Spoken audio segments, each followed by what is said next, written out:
Hi guys and good morning. Make sure my sound is up here.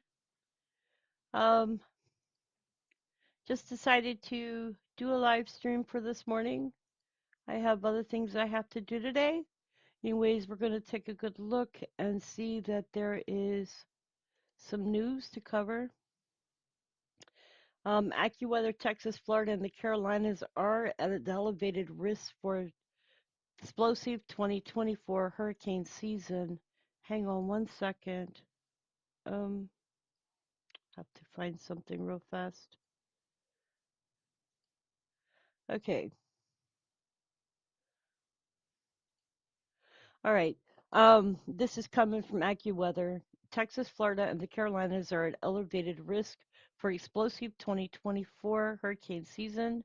The Atlantic hurricane season of 2024 is predicted to be one of the most active and intense in history, according to experts at AccuWeather. The weather warmer than average sea surface temperature and a transition from El Nino to El Nino conditions, all signs point to hyperactive season with a higher risk of direct impacts on the United States. The 2024 Atlantic hurricane season is forecast to feature well above the historical average number of tropical storms, hurricanes, major hurricanes, and direct U.S. impacts. And the reason for this is warm water and rapid intensification. One of the primary drivers for a hyperactive hurricane season is warm water, which serves as fuel for tropical systems. Now, if y'all remember last year, the first hurricane of the season was, I believe, the end of March going into April. So we have to keep an eye out as that could very well be the case again this year. This year, sea surface temperatures across the Atlantic basin, particularly in the Gulf of Mexico, the Caribbean, and main development regions, are all well above historical averages. According to several sites, current temperatures are comparable to those observed in March before the record-breaking hurricane seasons of 2005 and 2020. The abundance of warm water not only promotes frequent storm development, but also increases the potential for rapid intensification. In recent years, historic hurricanes have been undergoing rapid intensification, such as Hurricane Laura in 2020, which rapidly intensified from Category 1 to a Category 4 in just 24 hours. The predicted number of tropical storms and hurricanes in 2024. Meteorologists forecasted 20 to 25 named storms across the Atlantic basin for the 2024 storm season, including 8 to 12 hurricanes, 4 to 7 major hurricanes, and 4 to 6 direct impacts on the United States. These numbers surpass the 30-year historical average of 14 named storms, 7 hurricanes, 3 hurricanes, and 4 direct U.S. impacts. However, with multiple factors favoring storm development, there is a possibility that even more than 25 named storms occurring this year. Regions at the highest risk this year are coastal areas, and that would be the Texas coast, Florida Panhandle, South Florida, and the Carolinas are areas with elevated risk. So I'm in an area with an elevated risk right now. These regions have historically experienced a higher frequency of tropical storm and hurricane landfalls. So it is crucial for everybody along these areas to be prepared, to have a hurricane plan and be fully prepared for direct impact this year.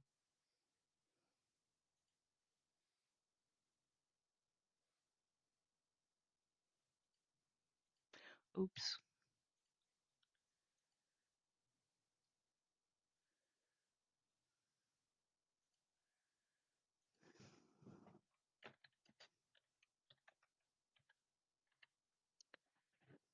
Hey Ron, how you doing? Glad to see you in chat.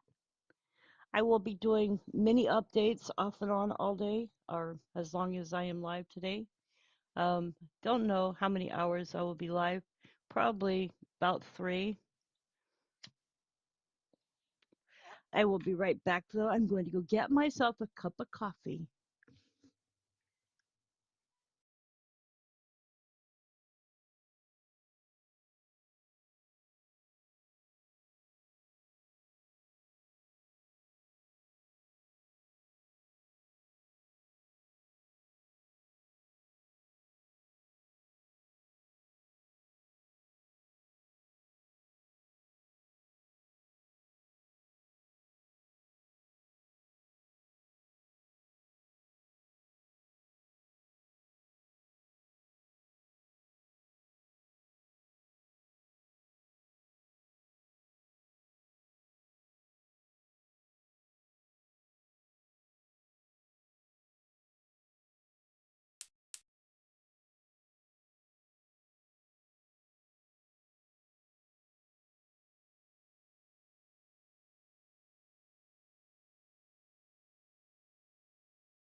Alrighty then, I'm back. I went and got myself some coffee so I can rev up my morning.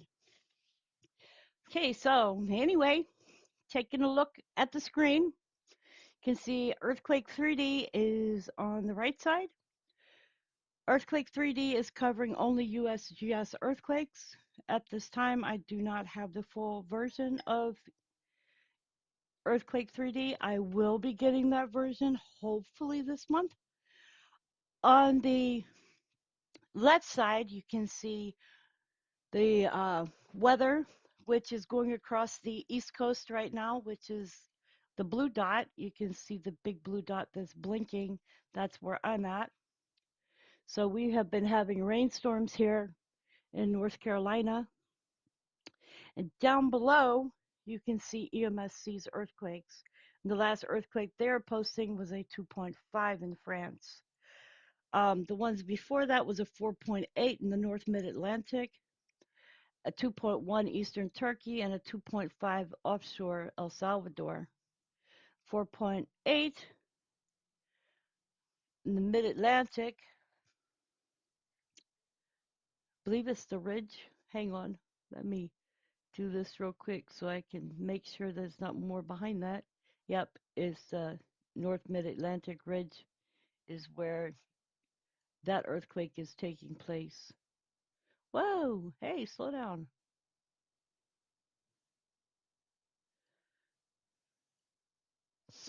So those are what I have on the screen right now. Welcome to everybody in the chat room. I appreciate you being here. And we are going to look for some more news. So give me a minute without further ado.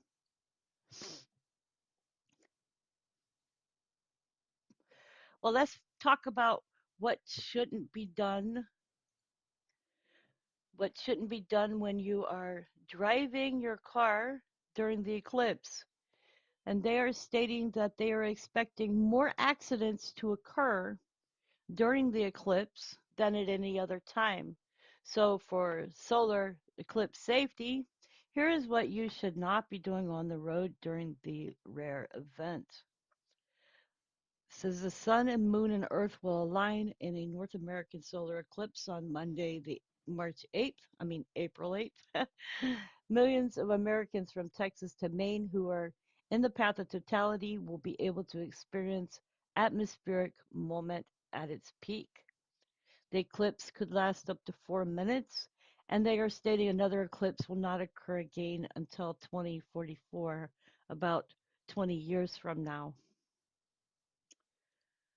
Schools will be closed for that day.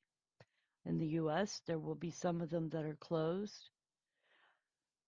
Dr. Bill Blair, an astrophysicist at Johns Hopkins University in Maryland, said roads could get congested and last minute travelers looking for a good view. So they're stating that people need to take caution if they attempt to view it while they are on the road driving. As for everybody should know, if you want to attempt something looking up into the sky, pull off the road and then look up.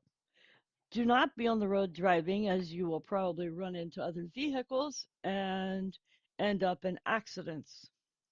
In some areas, the weather will be cloudy, and some people may make last minute efforts to get to where they think it might be clear. This could cause potential dangerous conditions on the road in some places as people will be trying to speed. Multiple schools across the country, as I stated, had decided to cancel classes and observe an alternative schedule on April 8th due to travel concerns. Livingston Public Schools in Livingston, New Jersey released a notice on March 6th from School Superintendent Matthew Block, who alerted the district to an early dismissal schedule for Eclipse Day. Hayes Consolidated Independent School District of Kyle, Texas, confirmed to Fox News Digital that schools would be closed due to safety concerns around traffic control and crowd management. Of concern to them is should an emergency occur on one of their campuses that day, the response may be delayed, that the school buses and student drop-off and pickup traffic could contribute to road congestion. Officials in Dallas, Texas, a city in the line of totality, are also instructing all drivers to be cautious. The North Texas Tollway Authority Media Relations Manager Michael Ray told them that it's advising the public against driving during the eclipse. Plan to observe the eclipse from off roadways and do not drive and attempt to view the eclipse. Like I just said, you shouldn't be driving if you're wanting to look up in the sky for 4 minutes. That is dangerous and not a very sound idea. Also, if you're planning on looking at the sun, make sure you have your special glasses. If you look back in the videos that I have done recently, within the last month, I have a video, and in that video, I talk about how you can get those glasses if you want them to be prepared. I do know, and let me see if I can pull this up. Here in North Carolina, we will be able to see the eclipse. So hang on one second while I get this pulled up so that I can show this to you guys. Okay, this is a time and magnitude of 2024 eclipse for North Carolina's top 500 highest population communities. Charlotte will be at 3:11 p.m. and you get 83.3%. Raleigh will be at 3:15 p.m. and you get 82%. Greensboro will be at 3:14, you get 84.4%. Durham will be at 3:15 and you get 82.9%. Winston-Salem will be at 3:13 p.m. and you'll get 85.1%. Fayetteville, which is my area, will be at 3:14:47 and it'll be at 80.4%. And Cary will be at 3:15 and it will be at 82.2%. So we will be having some of the eclipse here in our area. I am hoping that it won't be raining that day and that we will be able to see the eclipse as it happens here as well. That will be very, very fun. I do not plan to be driving anywhere, so I will be home and enjoying it from the safety of my own area.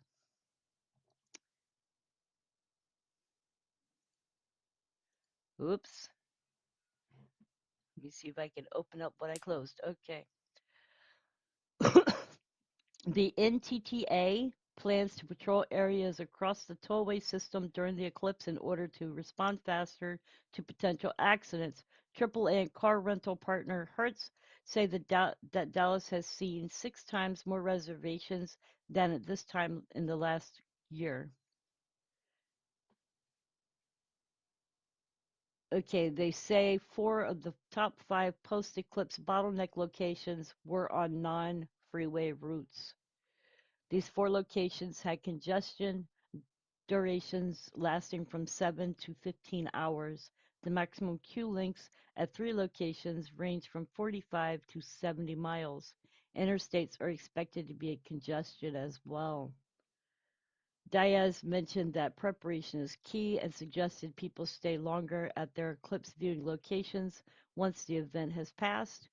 Much like after a concert, hang out until the initial rush passes, which means take your time going home. Means stick around until you see everybody who wants to leave as fast as they can has already left. Fill up before the eclipse with gas. Make sure you have a full tank. That way, if you get stuck in traffic, you're not going to be one of those people blocking the roadways and having emergency. Make sure you have an emergency preparedness kit. I would state to have water, snacks, first aid kit, and a phone charger. Also, make sure that you have a blanket. Okay, God knows the weather's been crazy lately. I would think that having blankets in your car to stay warm with in case you are stuck for longer than 7 hours on the freeway without being able to move. And, God forbid you get a snowstorm. You're going to wish you had blankets and extra warmth in your vehicle. Flashlights, anything that you would have for your emergency kit, I would say have with you. Um, People that are prepared for earthquakes would know what to carry. People that are prepared for weather would know what to have. So make sure you have all the things that you would normally have in your emergency bug out bag and put it in the back of your car or somewhere you can reach it within your vehicle. That is called safety. Um, some more tips are keeping your vehicle's headlights on, pulling the sun visor down to block the sun, and remembering to not wear eclipse glasses while driving.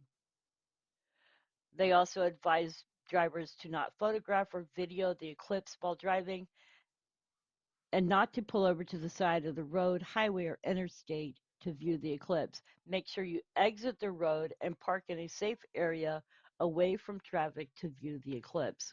As I was stating, get off the road. Be mindful of pedestrians who may be walking around with their eyes on the sky. Yeah, because they're gonna walk into things. You ever seen those people with the phone and they're so into their phone and playing games and whatever that they walk off a pier? Make sure that they don't hurt themselves. Okay, I would be keeping an eye on pedestrians and making sure that they don't get injured just because they're enjoying themselves too much. Also, as noted previously, people should take steps to ensure the safety of their eyes and vision during the eclipse. As I stated, there is a video that I put on my channel, believe it was about 2 weeks ago, and I tell you on that video how you can get those glasses. Also, here in North Carolina, I do know that my landlord is planning on giving out the glasses to people that live in my area. So that is nice. I plan on getting a pair and making sure that my family and I will be able to view safely.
Okay, you guys, I'm just back here working on something.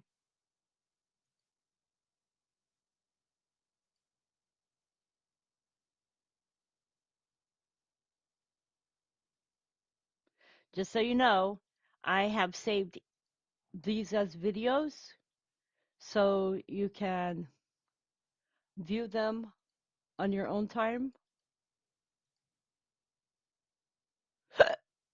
Excuse me.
So how is everybody doing today?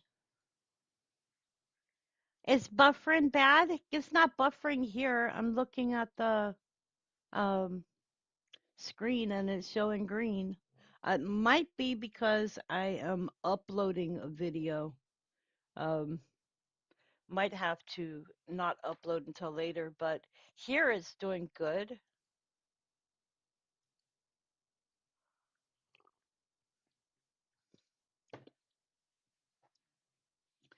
But thanks for letting me know it's buffering there. It's probably got storms activity is what we're having an issue with today.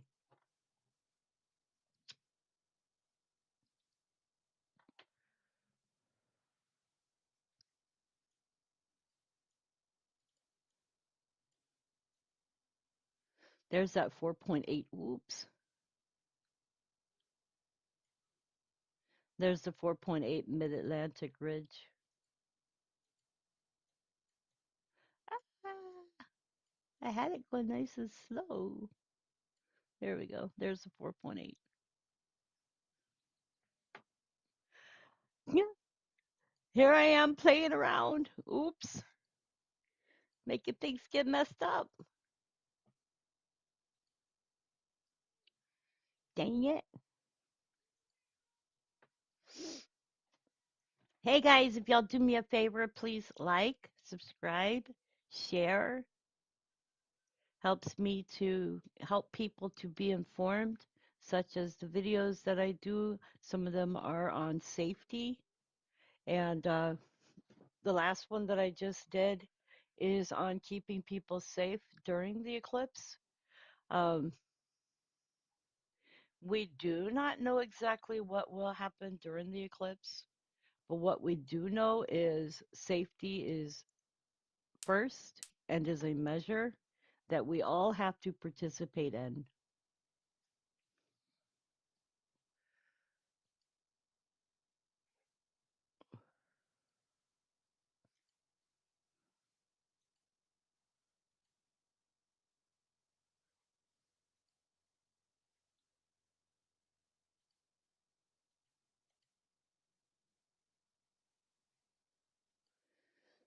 I don't know. There might be some buffering going on, but my OBS is actually saying that it's green. So, as far as I can tell from here, things are fine. So, I wonder if it's weather affecting different areas. It might be. Anyways, you guys, I said I was going to do live stream each day now. Um, I am still planning on doing so, even though I'm having a little bit of an issue with my thing right now. Give me 1 minute.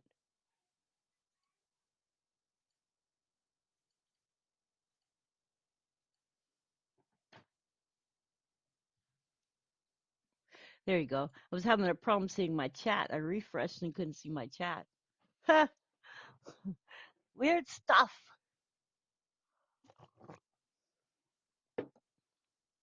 Let's refresh EMSC here and see if there's been anything new. Nope, still 2.5. At least USGS has the 4.8 at the Mid-Atlantic Ridge. Sorry, you guys, if it's buffering. It's not buffering on my end. No, it may be buffering on your end. It is not buffering on my end. In fact, my OBS is showing green. So you can see my OBS is showing green.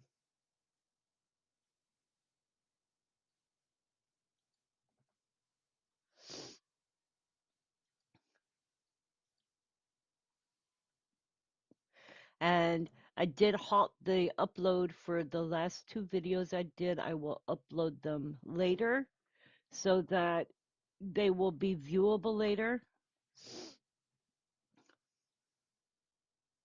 So let's check out some more news.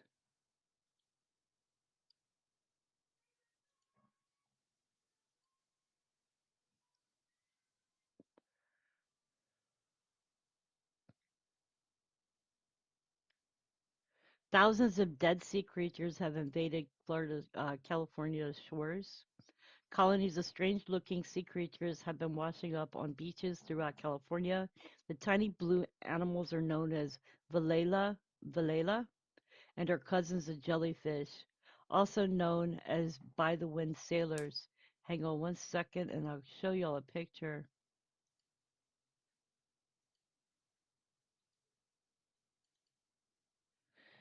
And this is what they look like. Oops, didn't mean to pull it up that way. This is what they look like. Um, They are cousins of jellyfish. They are known as by-the-wind sailors. Vilela are just 1 to 3 inches big and typically live deep in the Pacific Ocean. However, they've been spotted in record numbers in places like Monterey and Tamales Bay near San Francisco. While it's not unusual for the creatures to wind up in California this time of year, experts are seeing more of them than ever before. Many believe it's due to the wet weather the region had this winter. They're saying climate change could also be playing a role. During spring and early summer months, Point Reyes seaside visitors may come across thousands of by-the-wind sailors stranded on the beach. These blue jellyfish-like creatures use their translucent triangular sails to free float around the ocean. Their sailing routes are determined by prevailing winds, and a shift in these breezes can spell bad news for the little seafarers. If the wind is too strong in the wrong direction, they can get blown onshore and will die. Research suggests that these wrecks are associated with warm ocean temperatures in the Northern California Current. The little sailors live on the surface of the ocean and use their blue color to stay camouflaged and protected from the sun's rays. They have stinging tentacles that capture prey, such as plankton, but don't sting humans. Isn't that funny? Okay, if you're thinking about something here and it just crossed my mind out of the middle of nowhere, remember the fires in Hawaii and the roofs that were blue, the houses didn't burn? And then they're talking about these little sailors are blue and it helps them to stay camouflaged and protected from the sun's rays. Okay, not saying anything nefarious here, but that is a strange coincidence.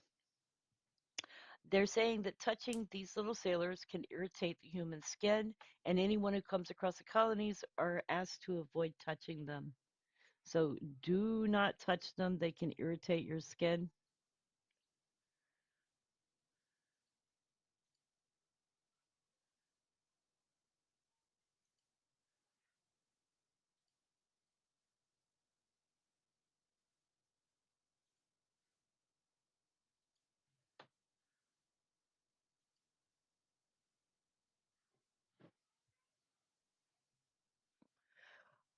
All right, be right back.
Hey guys, looks like I had a loose wire going into my computer, so that may have been what was causing the buffering.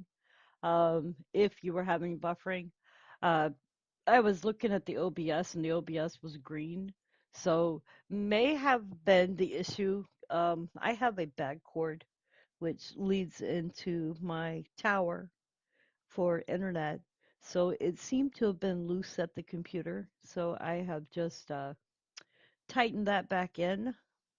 I need to replace it. It's one of the DSL cords.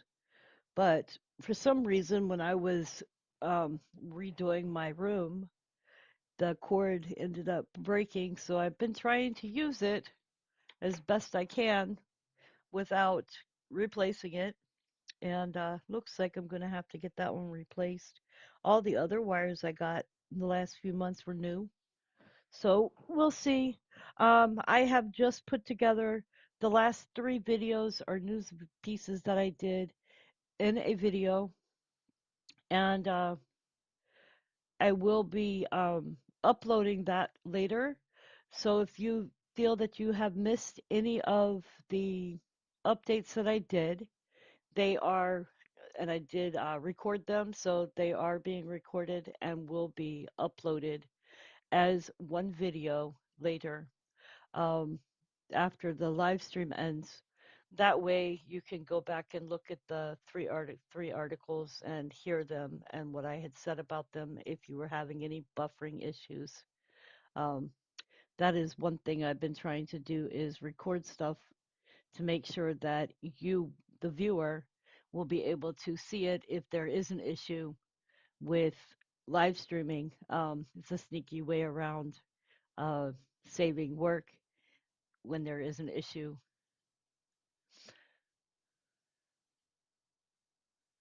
Thank you, Ron. Thanks for telling people to remember to subscribe. Yes, remember to subscribe to hit the bell icon. The bell icon will tell you when I am going live and when I post a video. As a lot of people do not know, I make more than one or two videos a day on YouTube, and YouTube will only tell you when I have posted one. So make sure you check back frequently to see if I have posted any other videos on my channel because I tend to post more than one a day. YouTube does not like that, so they don't send out information on every one that you do, just one within a 24-hour period. I was reading up on it because I was trying to figure out why some of my videos would get really good views and then some of them get slow views. And I was like, okay, something doesn't make sense. Well, what it is when I make videos, sometimes I'll make more than one per day. Let's see if I can fix this. Sometimes I'll make more than one per day, and YouTube will only push out that there was one video. Anyway, so you know what happens with that. Um, let's see if I can do this for anybody who has not seen it. Let me try. I'm going to try to upload this video real quick. Hopefully, it doesn't cause you guys to buffer too much.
Okay, guys, it'll be labeled Jellyfish, the Eclipse, and Hurricanes. Just so if you're looking for a name for it,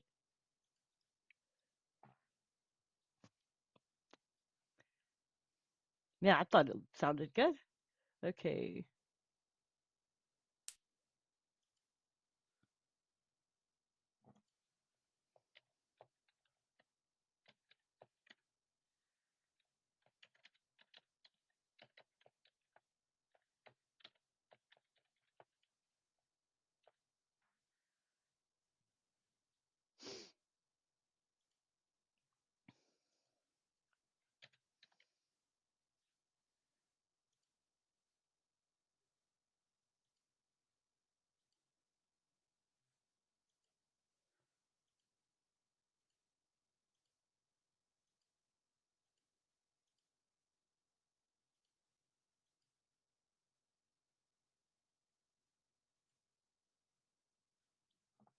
Okay. That's going to take a while to upload, but just letting you know that it is uploading.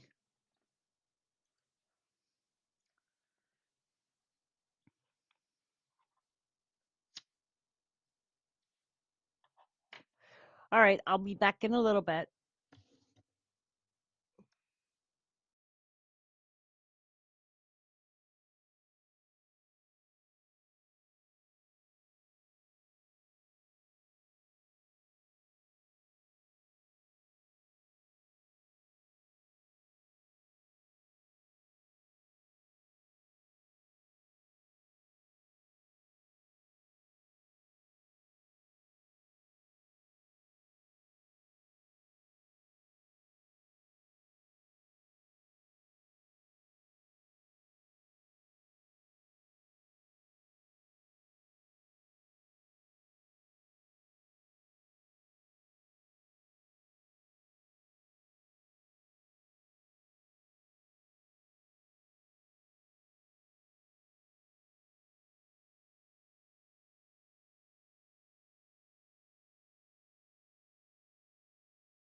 Okay, I'm back.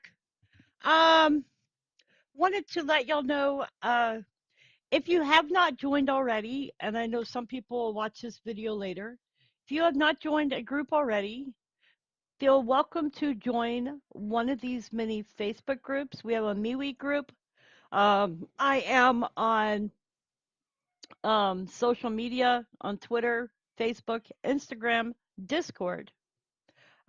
If you would like to send mail to our channel, which I never get mail, and I love mail, you can send it to P.O. Box 9921, Fayetteville, North Carolina 28311. Also, you can send it to NCWQ Explorer, and I will receive it. Or you can send it to my name, which is listed below the video. Um, These are all the groups that we have on Facebook, and feel welcome to join any of these groups. I do share these groups with another YouTube channel, um, which is EMA, and they can be found at, and let me give you description so you can find their channel. I will post it in the chat room in a minute.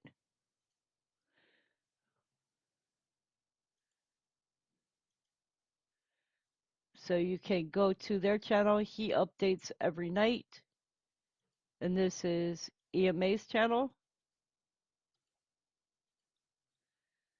So you can go to their channel. Please like, subscribe, share. His channel deals with pretty much everything that I deal with, as well as emergency management. He does a lot of good stuff that helps a lot of people. And Ron is a very dear friend of our channel. And I also moderate on his channel most evenings, unless I have something going on in my life and can't be there. So, yes, please subscribe to my channel. It does make a difference. It does help me to get word out about earthquakes, volcanoes, latest news in the world, and weather. And right now, as y'all know, June is the beginning of hurricane season. So we are looking at June coming up, and with the update that I just did a little bit ago, you can see that we are expecting to have hurricanes here on the East Coast this year. They have stated that the weather is right for more hurricanes and stronger hurricanes this year. So please join EMA's channel. He will do updates on that and tell you how to be prepared and what you need to do to keep your family safe.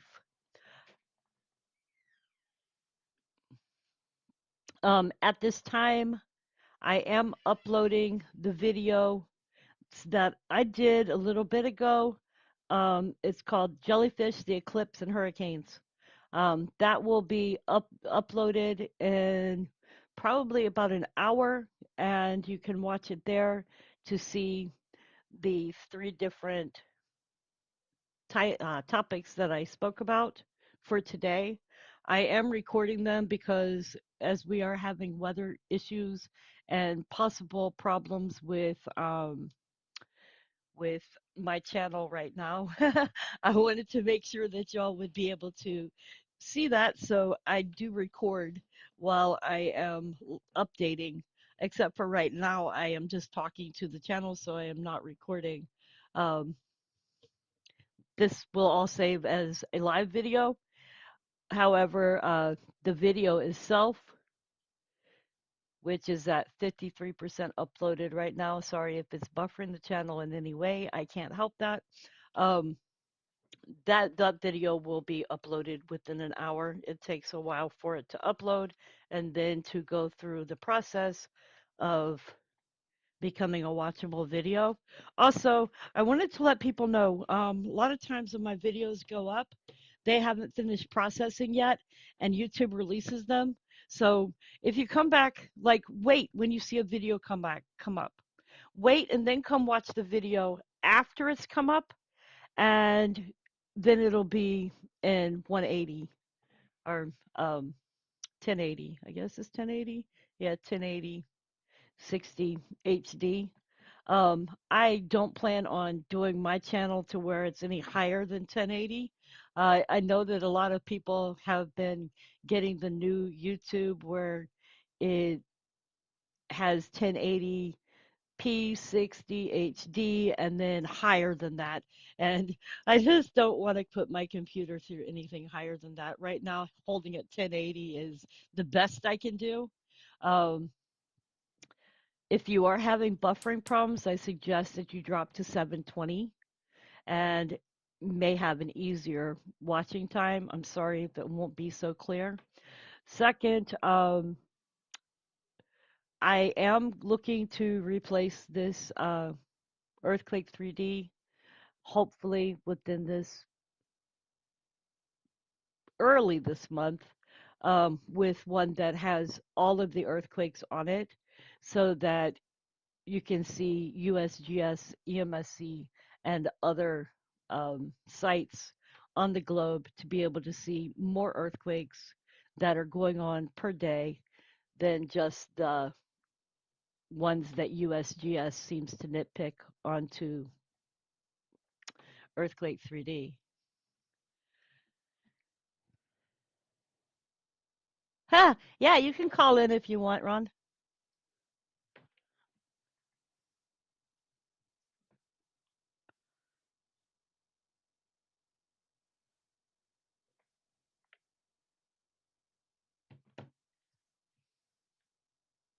Ron says he will call in to contribute to the channel in the way of jellyfish encounters.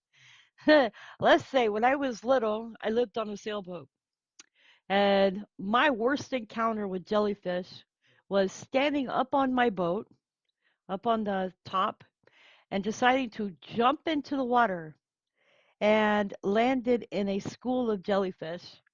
And I will never forget being stung by them. They stung my legs, my arms, my body. Oh, it was horrible. Um, we were in Virginia at the time, right off the Chesapeake near a little town called Anancock. And the water there is not clear, so you wouldn't be able to see them, and they were about maybe 2 feet below the surface. And I was just a little kid at the time.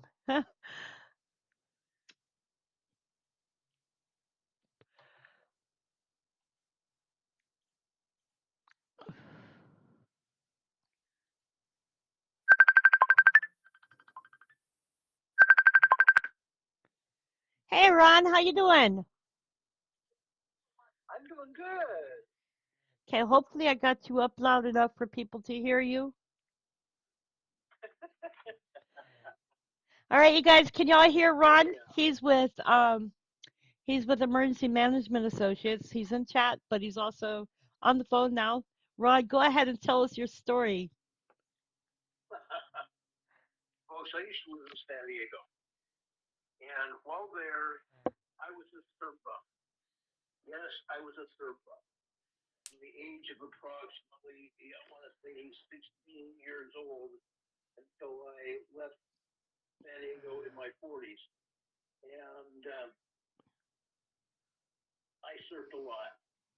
I was at the beach sometimes early in the mornings as soon as I get off work because I was working a graveyard shift as a manager of a 7-Eleven store, and I would go surfing in the mornings before school. I would go to school. As soon as I got out of school, I'd go to the beach. Then I'd go home and get a little bit of sleep and go back to work. So I was at the beach a lot. And on weekends, on Saturdays, I was always at the beach. You could find me there. I literally lived at the beach in La Jolla, California, which is a suburb of North San Diego County. Well, not even North San Diego County, because La Jolla was a suburb of the city of San Diego. But anyway, I was surfing many times, and there would be jellyfish. One jellyfish got on the end of my surfboard, and I stepped on it, Oh, ouch. and my my foot top and bottom was full of jellyfish stings. And someone said the only thing that could relieve the jellyfish stings is somebody peeing on it. And I'm going, you're not going to pee on my foot. But the pain got so bad, one paramedic says, anybody got some urine? Oh God. Somebody went to the restroom and got a cup of urine, a paper cup of urine, and poured it on my foot, and that relieved the sting of the jellyfish. Right? I hated jellyfish. Every time I saw a jellyfish, I'm going, okay, waves, take me into shore. Right? But many times, jellyfish would even make it to shore, and they'd be in the sand. And you wouldn't even have to be looking for them because you'd step on them in the sand. So it got to be a thing that even the newsmen on the local television channels said to wear flip flops on the beach Right? because otherwise you get stung. And it's true. All the beaches in San Diego County had jellyfish on them. And if they Ah. didn't, they were just off in the water. You didn't have to go very far to find a jellyfish. I don't like That was jellyfish. not fun. Oh, you're bad. Oh, I don't like them at Next all. time I go to San Diego, no, I'm not going to San Diego anytime soon, but next time I go to San Diego, I'll take you to La Jolla Shores. You can find and play with the jellyfish all you want. Oh God, no. Oh, Well, it was bad. the only other experience I had with them is one that's blue. It's not like the one that I showed in the update. But there was a blue Yeah, jellyfish, and I remember being in Charleston, South Carolina, and I was on the beach, and apparently it was covered in like seaweed, and I stepped on it. It was a man of war. Let me see if I can find a uh-huh. picture of a man of war. But I stepped on this man of war, and they are horrible when it comes down to Yeah, getting stung by them. Uh, yeah. Let me see. I'm going to show I y'all a agree. picture of this man of war. This is a man of war. I agree. So I put it up on the screen. That's a man of war, and I don't know whether it was something that was inside the jellyfish or if it was the tentacles. But I know that in stepping on that, I was lit up. My whole foot turned red, swolled up. I don't know. I think my mom put some stuff on it and then took me to the emergency room. Yep. Yeah, let's see what we have to do. Yeah. Well, they're telling people with these jellyfish to avoid them and stay away from them. Um, I believe they are toxic, so need to stay away They from can them. be. Yep. They can be. You will get stung. It will be painful, and it's not fun at all. Oh no. And literally, the only thing that can save you at the beach is somebody peeing on your foot or peeing on your leg or your arm or something like that, Right. or going to the doctor and have them give you a shot. And it's not fun. I will just tell you that. It's not fun at all. So, what do you But think about this eclipse coming up? I think people just need to be safe. Um, I am not telling you that because there are people on social media, there are people on Facebook, there are people all over social media, YouTube and Rumble, that are saying all hell is going to break loose, that there's going to be riots, people stabbed, people shot. I don't think that's going to happen at all. I think I think man that's makes that totally drama. random. Yep. Huh? That's man that makes the drama. Man will make it something that it's not. Yeah. I don't think anybody will have any real problems. Yes, we do have 7 million, over 7 million illegal aliens. And I'm not above calling a spade a spade. They are Right? illegal. They should not be here. The president is doing a stinking dirtbag job, and he should be removed from office as well. He's putting the country in peril. But the illegal aliens are the ones that are causing problems, most of the problems. Right. These illegal aliens have been released from jails all around the world that are now here. So, I got a They're not hypothesis for gang you. members and terrorists. Yeah. I got an hypothesis for you. The All right. day before the ship accident happened in Boston, the United States decided not to vote for Israel. Okay? That night, I recall watching the lunar eclipse. Okay? That night, that ship accident happened. Now, I'm Christian and I look at things as signs.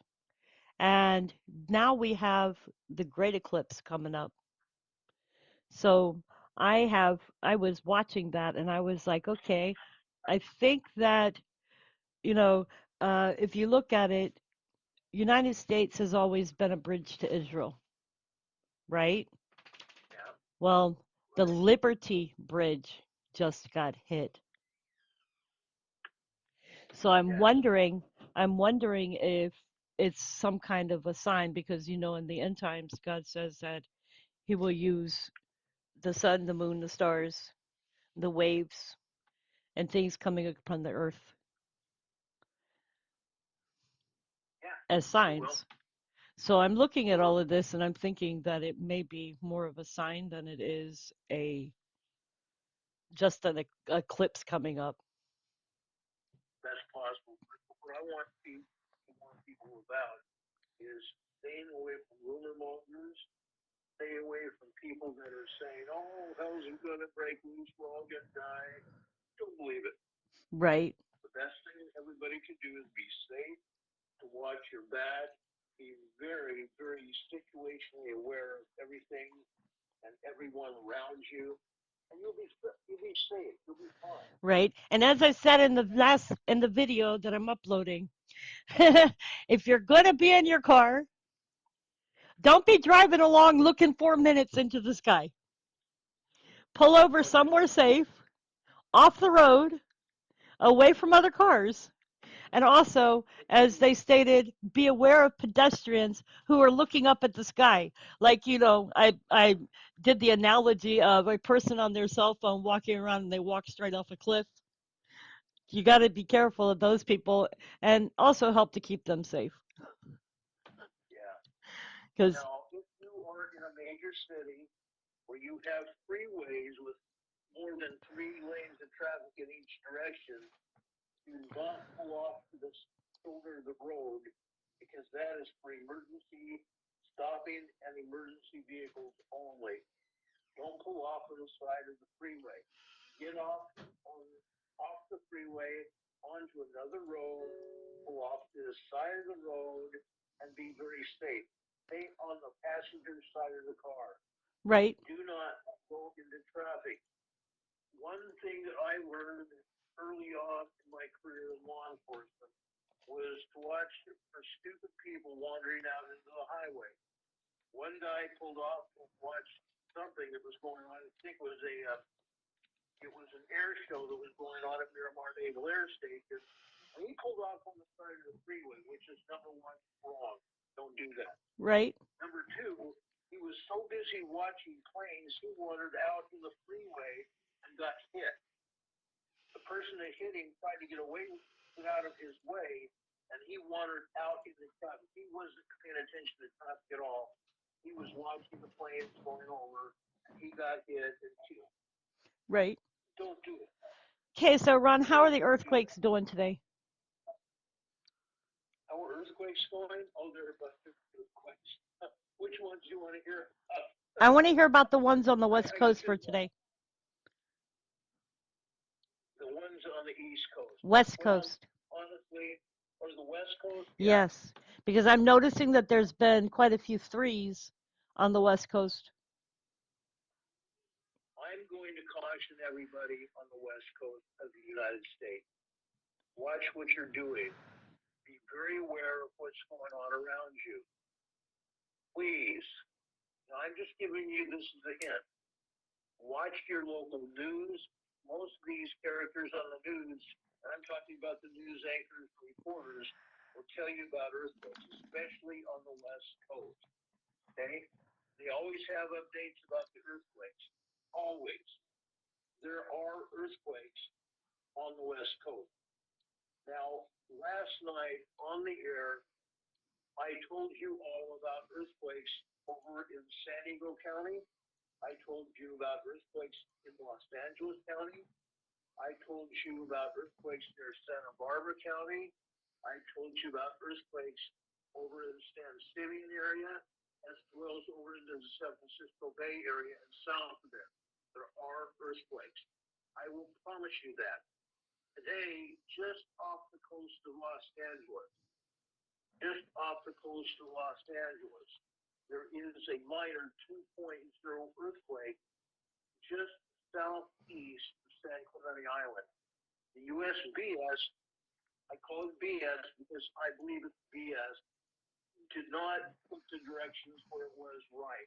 It's not east northeast, it's southeast of San Clemente Island. Okay? Near the southeast tip. They are saying it's east northeast. It's not. It's off the coast of Los Angeles, southeast of San Clemente Island. It's just a minor earthquake. But minor earthquakes can quickly change to larger earthquakes. Minor earthquakes suddenly change to 3.5, small earthquakes, and suddenly from there up to moderate earthquakes, and up from there to 5.0 plus large earthquakes. It can be very dangerous and hazardous to your health. Watch what you're doing. Pay attention. Last night, I told you also about an earthquake in La Mesa, California. La Mesa City is just east of downtown San Diego. It's not more than 20 minutes east of San Diego County or San Diego City. There, they had a 1.2 tremor. That was yesterday afternoon at about 5 p.m. Now, what I'm going to tell you is this earthquake was just a tremor. However, now they've had a 3.5, and USPS is not talking about it. Right. Now, was there a 4.2? I haven't seen a 4.2 except over towards Los Angeles. Yeah, because I can't find it, but my Earthquake 3D is showing a 4.2 off California. That could be. That could very well be. I just refreshed it, and it's not doing anything. I'm going to have to look and see. Let me open Earthquake 3D. Yeah, I'm seeing one, and I'm looking at it. It's a 4.2, and it's up there near the San Andreas, and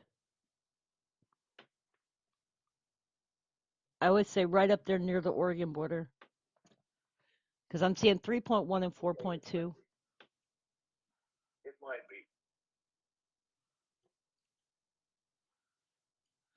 Oops. I tried to go fast. Right there, you guys.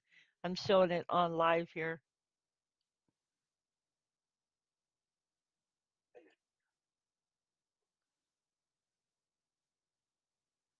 Just a second. I'm trying to open it right now.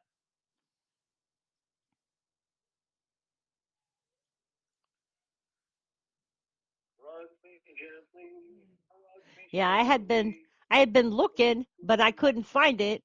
But yet I'm seeing it on USGS apparently listed it on Earthquake 3D. If it's there, Ah, slow down. Okay, there we go. Well, maybe a little too yeah, it's fast still. there.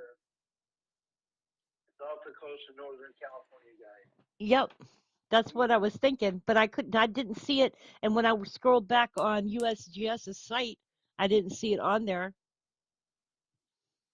Late Tuesday night, we had a 5.7 magnitude earthquake off the coast of Port Orford, Oregon. Since then, we've had 5 aftershocks. Actually, we've had 1 foreshock to that quake and 5 aftershocks. There are going to be more aftershocks. Now, that was off the coast of Oregon, okay? It Right. was off the coast of Oregon in the Ridge area, off the coast of California. There's an earthquake called the Border Ridge. Now, south of there on the Gorda Escarpment, The earthquake fault toward starboard runs straight west from the coast of coastal Petrolia, California, off the northern coast of California.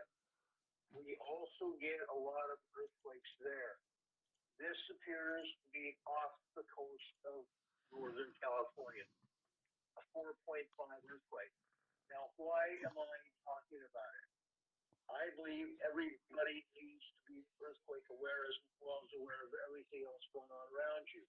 If you're not, you're going to be taken by surprise, and all of a sudden, you're going to go, what the heck just happened? What the heck just happened? And you're going to be blown away. Morning, George. I see you in chat. George Mitchell says there was just a 3.1 in Oklahoma 2 minutes ago, and the depth is 5 kilometers. This is a surprise. Yep, I'm seeing it here on EMSC's reporting it. Yeah, that's not surprising. USGS is also reporting it. Yeah. It's a good way to keep an eye here because Yeah. I've got EMSC in the lower left, and I have Yeah. USGS on Earthquake 3D. As soon as I can get the newest Earthquake 3D, it should upgrade by itself without me having to refresh it every few minutes. Um, but yep, they're showing that there was a 2.1 in Switzerland, a 2.5 Hawaii, and a That's 3.1 in that's Oklahoma. over Pahala, Hawaii, on the southeast side of the Big Island. Right, Switzerland has had numerous earthquakes: 2.1, a 1.9, 2.0. Um, Western Texas keeps getting hit every day. There's a swarm of earthquakes in southwestern Texas. I'll just put that out for everybody.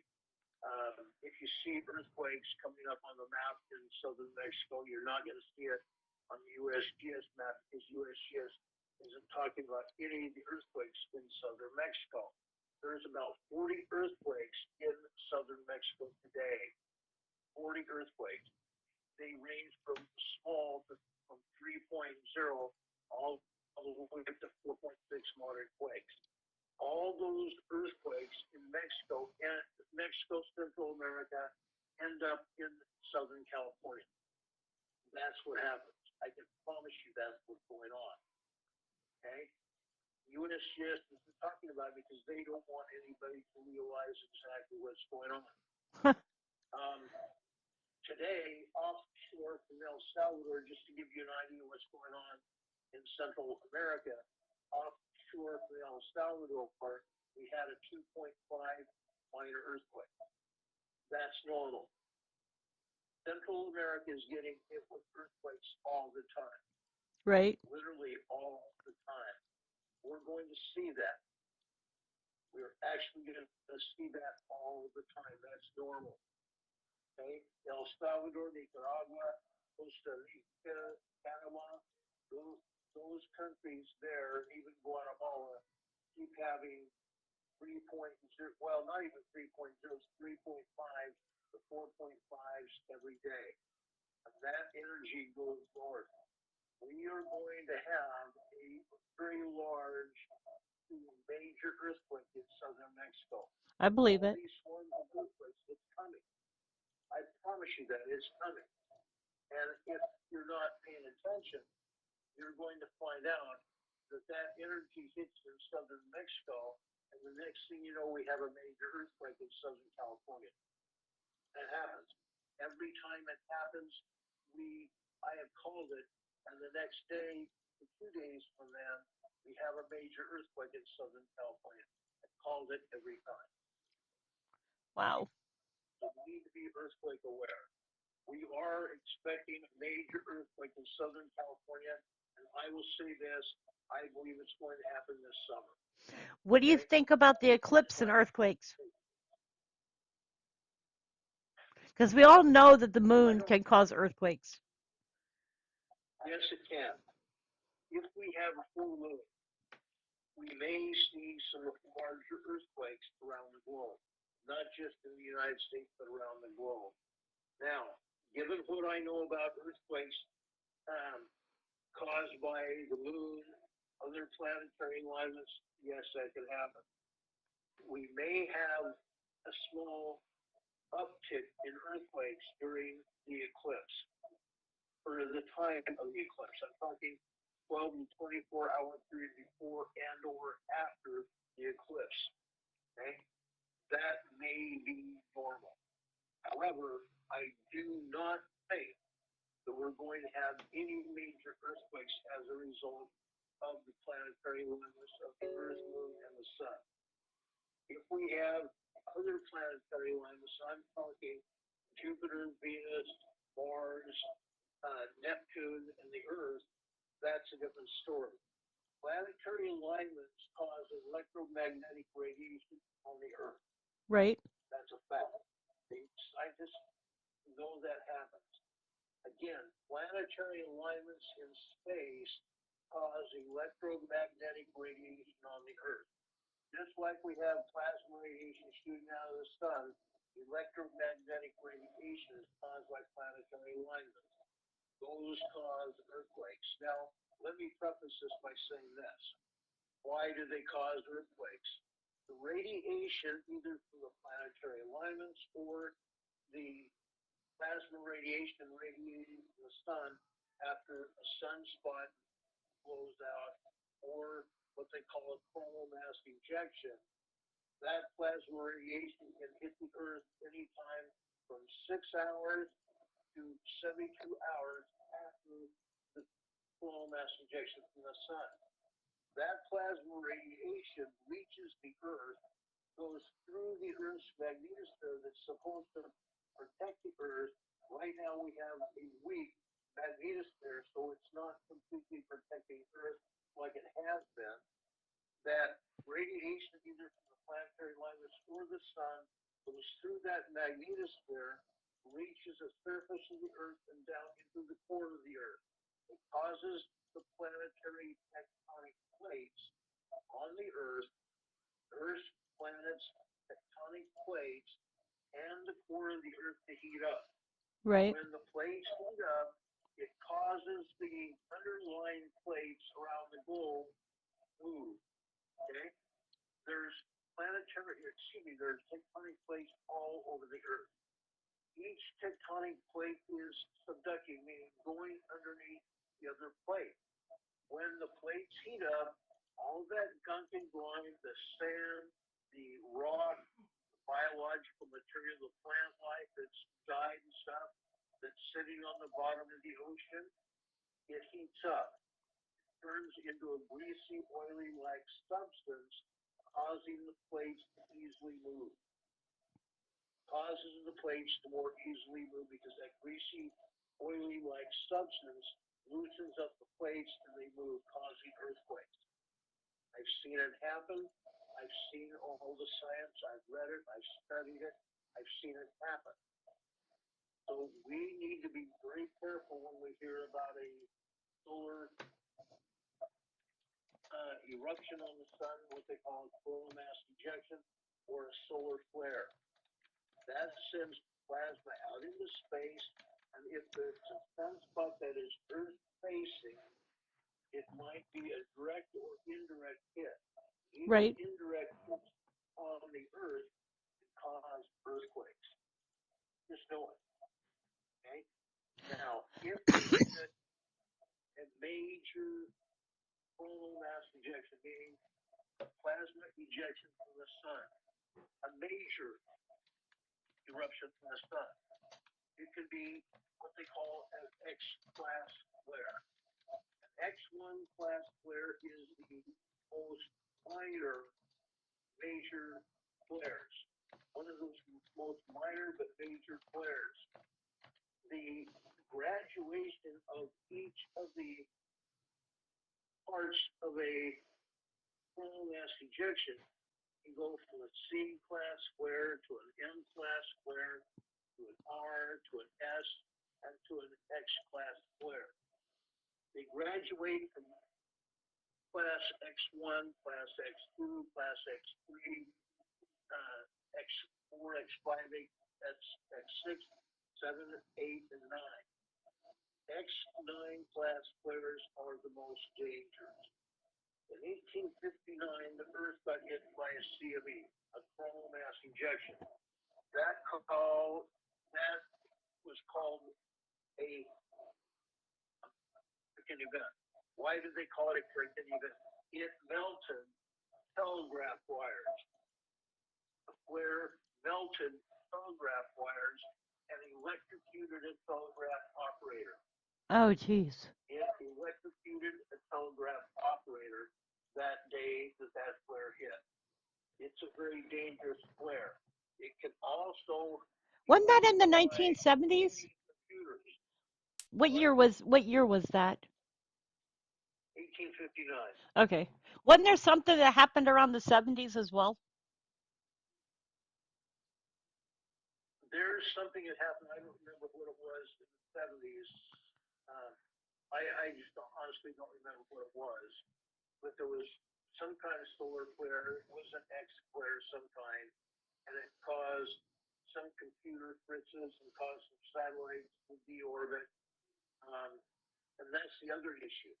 If we get a major X class flare, these X class flares, even an X1 class, okay, even an X1 can deorbit satellites, or it can destroy satellites. That plasma radiation can melt the wiring, it can melt the circuit boards on board a satellite and render it useless, or it may be powerful enough if the satellite gets a direct hit. It will deorbit that satellite, causing it to crash into the surface of the Earth. Right. Anywhere like that. Yeah, we It don't need happening that to now. happen. So, Well, Ron, I'm it's not been saying it can happen right it's now, but it could. yeah, it could. Ron, it's been great talking to you. I'm glad you came on. Me too. I'm glad to help you guys. I'm glad to talk to your audience, to let people know what's going on, because everybody needs to know it. I'd like to get a better way Everyone to needs to know it. I'd like to get a better way to talk to you live instead of through phone because I worry about whether I have enough volume. We can link up through my channel, your channel, and just merge. Okay, sounds What you good. do is you take my feed from your computer and you can take it on link on your OBS through the browser on OBS, and you can bring me live onto your channel. We can talk via the circuitry of the computer, and everybody can hear me, and you can hear me, and I can talk to you, and you can talk to me. Well, that sounds interesting. Yeah, We'll have to I've done figure it that with out. more wages. I've done it with more fires. It seems like I've done it with one or two other YouTube creators. It works. It works great. Awesome. And it's called a simulcast. Okay. It's called a simulcast. All right. Well, we'll discuss that later. We can do that. So, are you still having We rain have in the your area? opportunity. What's that? Is it still raining in your area? No, it's fairly sunny with some high clouds. You're lucky. When We've got I had rain to go to the since doctor earlier, two it was days. 50 degrees when I left for the doctor. Now it's probably 65. Ah, It's going to be very interesting starting tomorrow because we could have up to 85-degree temperatures Saturday and Sunday. oh wow. Yeah, I That's was how looking. fast it's I going to was be. looking, and the hottest day of the week is Easter. Yeah, 85 degrees. yeah, it could very well be. Right now Just it's tell you. 53. Um, yeah, I'm looking. Sunday, Tuesday, Saturday, Sunday, 80 degrees. 61 is a low. But here in our area, we have had the last 2 days has been nothing but rain. I understand that. Oh, absolutely. It's for Absolutely. a person like me who gets depressed, rain is not my friend. In fact, the only biggest problem last night is we had thunderstorms, and my sleep last night was interrupted by lightning, thunder, lightning, thunder. Yeah. My my stepson called um, his mother last night and talked to her until about 2 o'clock in the morning. She's still asleep now. Right. Oh my God. She's I still believe it. asleep, and I'm not saying that's bad. Okay, my wife can sleep anytime she wants. She can get up anytime she wants. If she has an appointment, she can get up at 7 o'clock in the morning if need be. But when she wants to sleep in, I didn't say no. I don't No blame her. problem. Oh, I also want to talk about some earthquakes on the East Coast. Okay, Okay, go ahead. South Carolina. Today in South Carolina, and I'm talking Blacksburg, South Carolina. Folks, that is a volcano. Black spur? Blacksburg, South Carolina sits in the caldera of a volcano. Let me look real It's quick. Hang on. called, I'm pulling up Google Earth here so I can follow along it's with you. called Kings Mountain Volcano. Black spur. Blacksburg, North or South Carolina. I'm looking at this seismogram right now. Okay, this seismogram is dated yesterday at about 12:27 p.m. yesterday afternoon. We had multiple 3.0 earthquakes. 3.0 are small earthquakes, but those small earthquakes can also be felt. With that said, yesterday evening, now I'm saying probably was about 8:32 p.m. last night in Blacksburg, South Carolina. It's called Kings Mountain Volcano. Are you saying We had a Blacksburg or Black spur? Blacksburg, B L Okay. A C K S B U R G, Okay, because I Blacksburg, thought I put South in the wrong thing. Carolina. Blacks. Yesterday evening at about 8:32 p.m., there was another 2.6 magnitude earthquake. That's minor earthquake. Probably nobody felt it. But there are also again some 2.8, 2.9 earthquakes. Those are also minor earthquakes. The first one happened just after 12:07, 12:08 p.m. yesterday afternoon. And that is after the 3.0s hit at 12:27 p.m. yesterday afternoon. Last night at about 10:26 p.m., we had another 3.2, 3.3 small earthquake in Blacksburg, South Carolina at the volcano. There's also a mine there. At the volcano. Yep. Huh? I'm assuming that's probably Vulcan mining, which is It probably in is. this area here. It probably is. With Let that me said, there's see. more than that. Okay? Around Elgin and Lugoff, South Carolina. That is just west of a place called um, That's Beeves what's it called? Construction Company. I'm looking on here because I found what looked like a mine, and it's Beeves Construction Company. But Yeah, it would have surprised me. yeah, it looks like a That mine wouldn't within surprise that me at all. location there as well. But over there in Elgin, Lugoff, South Carolina, we're getting earthquake swarms. Those earthquake swarms are anywhere from 1.9 minor tremor. That's a upper magnitude tremor, which nobody can feel. To 2.5 minor earthquakes and upwards of 3.5 small earthquakes that can be felt. Small earthquakes can rattle our underneath our feet. They can rattle dishes, plates, silverware on tables or in drawers. It can be felt. I fully expect, and I stand by what I'm saying here, because I saw it happen in years past. Every year for a long, long time now.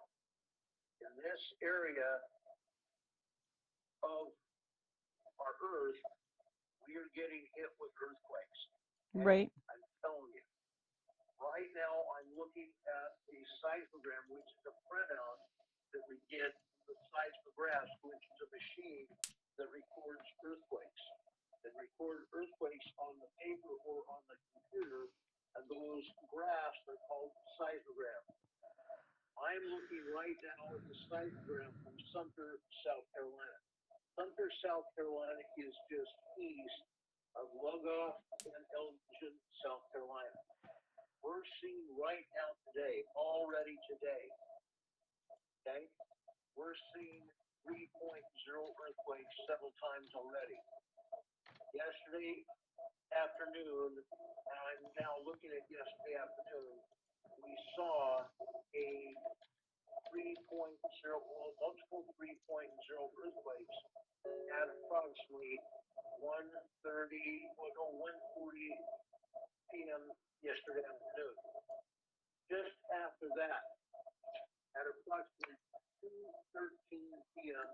Eastern Time, we saw several, several more 3.0, 3.3 earthquakes. There's a sequence during about 10-second period. They hit and tipped. Before that, we had foreshocks and aftershocks. The aftershocks lasted a minute and a half. The foreshocks lasted a minute and a half. So there was a quake period, a seismic period that lasted up to 4 minutes. Oh, wow. 4 minutes. With the major part of the quake, and I'm not saying it's a major quake, these were small quakes. Yeah, I heard somebody state that there was an earthquake that lasted up to 4 minutes, and that's unusual. Yes, it is. It is. But it happens. And it's happening more often than not. I'm just telling you. I just hope that we don't have aren't set for any big earthquakes here on the East Coast because that five that happened in Virginia was what about 3 years ago now. So we're due for another one. And before that, we had another one in 19, who was it, 1995, 96. There was a 7.1 that rattled Virginia. The epicenter, the center of the quake was in Virginia, and it was felt all the way up to Canada. Right. It rattled things and destroyed property and national monuments on the promenade near the White House, in the park there, Washington Park there, all over the place. Right. That's going to happen again. Right. I promise you it's going to happen again. Have Already today in Sumter, South Carolina, early this morning at midnight, we're talking 1, 2, 3, 4 minutes after midnight this morning, we had a 2.5 magnitude earthquake. It started off with a bunch of tremors. Those tremors last started 3 minutes before the 2.8, 2.9 earthquake hit. Then the aftershock, the secondary wave from that quake lasted another 3 minutes. That's a total seismic movement of 6 minutes. Okay? right. Then, early this morning, and I'm talking about approximately 7:51 this morning, another 3.0 hit in Sumter, around between Elgin and Sumter, South Carolina this morning, 3.0 hit. Then after that, right at 8 a.m., right at 8 a.m., there was at least a 3.3, 3.5 earthquake. And, folks, guess what? The secondary part of the quake, which is aftershocks, it lasted another minute and a half. Wow. Okay? So we're having these earthquakes. So we're going to have more today. It's not just going to be 2 or 3 earthquakes already in Sumter and Elgin, Lugoff, South Carolina. These earthquakes are going to continue this afternoon, mark my words. Now, one of the things that I've been looking at is that the total eclipse is going to go across the New Madrid. And I Right. have been watching that area and wondering if, because a lot of times there is bigger earthquakes during eclipses. Right. And I've been watching that area because that area has been having earthquakes. So, Yeah. when we talk about history here, we go back and we look at the New Madrid, we see that when the New Madrid had the major earthquake, it caused Philadelphia, the bell, to crack. It caused the Yeah, waters to flow backwards, and it also caused some kind of mud pots, which would shoot hot water and mud up out of the ground all over the place. And that I've been keeping an eye on that because I'm concerned that with the eclipse, I'm thinking, but I'm not like forecasting here, there could be more earthquake activity along the New Madrid. I expect it. Tonight on my channel, guys, if you're here on this channel now with Rebecca, go to my channel tonight. I'm Yep, going to show you earthquakes in or on the pneumatic fault, up and down the fault, all the way up to Indiana and Illinois. I'm going to show you those earthquakes. And yes, they are earthquakes. And I'm saying around Arkansas, eastern Arkansas, I'm going to show you 3.5 to 4.0 earthquakes hitting in Arkansas, in Missouri, and even down into Louisiana and Mississippi. yep, I'm going it's to show been you those busy. earthquakes. The thing is, I use another site which is called Oregon Live Earthquake Map, and they tend to post all of the earthquakes that are shown uh, with uh, with USGS and EMSC. So it's a good way to keep an eye on the earthquakes that are occurring on the East Coast as well. There was a 2.0 earthquake in Tennessee today. Yeah. Yep. And I'm going to tell you something. I'm going to tell everybody on your channel, they might as well know it as well. I have been tracking earthquakes on the East Coast for about 3 years, 4 years now. Okay? What I have found, and this is proven scientifically, what I have found, folks, is that the Atlantic plate, that's what the Atlantic Ocean is. There's a great big huge fault line that runs down the center of the Atlantic Ocean. It's called the Mid-Atlantic Fault. That fault is expanding from east to west, Yep. meaning that plate, that that Atlantic plate is pushing Europe and Africa eastward. It's pushing the North American plate, Canada, the United States, and Mexico in a southwestern direction. That's why we're getting earthquakes on the East Coast. The power that is happening at that fault area of the North American plate and the Atlantic plate is causing these earthquakes all up and down the east coast of the United States and Canada. And I have it documented. Right. Now, those of you that have been following the earthquakes and the volcanic eruption up in Iceland, the day before yesterday we had a 4.5 earthquake up in Iceland. That was related to another volcano, not the volcano that's been erupting over in, on the Reykjanes Peninsula. That was a separate volcano. The volcano we're talking about is called the Aska volcano, ASKA volcano. That volcano has a lake in it. It has a lake at the top of the volcano. That volcano had a 4.5 earthquake yesterday before yesterday. Oh, And there's geez. still storms of earthquakes happening. Why? Because all of the volcanoes around the world are resurging. Okay? Up until about 5 or 6 years ago, most of the volcanoes were flat. The only volcano that was even doing anything was the Kilauea volcano in the Holly Mountain crater over on the Big Island of Hawaii. That was really the only one, and several other volcanoes around the world. But now we're seeing more earthquakes and volcanoes here in the United States as well. Over in Iceland, the Aska volcano is also resurging. Magma is coming back into that volcano. Scientists are now saying Aska volcano could erupt. Oh, wow. Just Every time more we what they have need there, huh?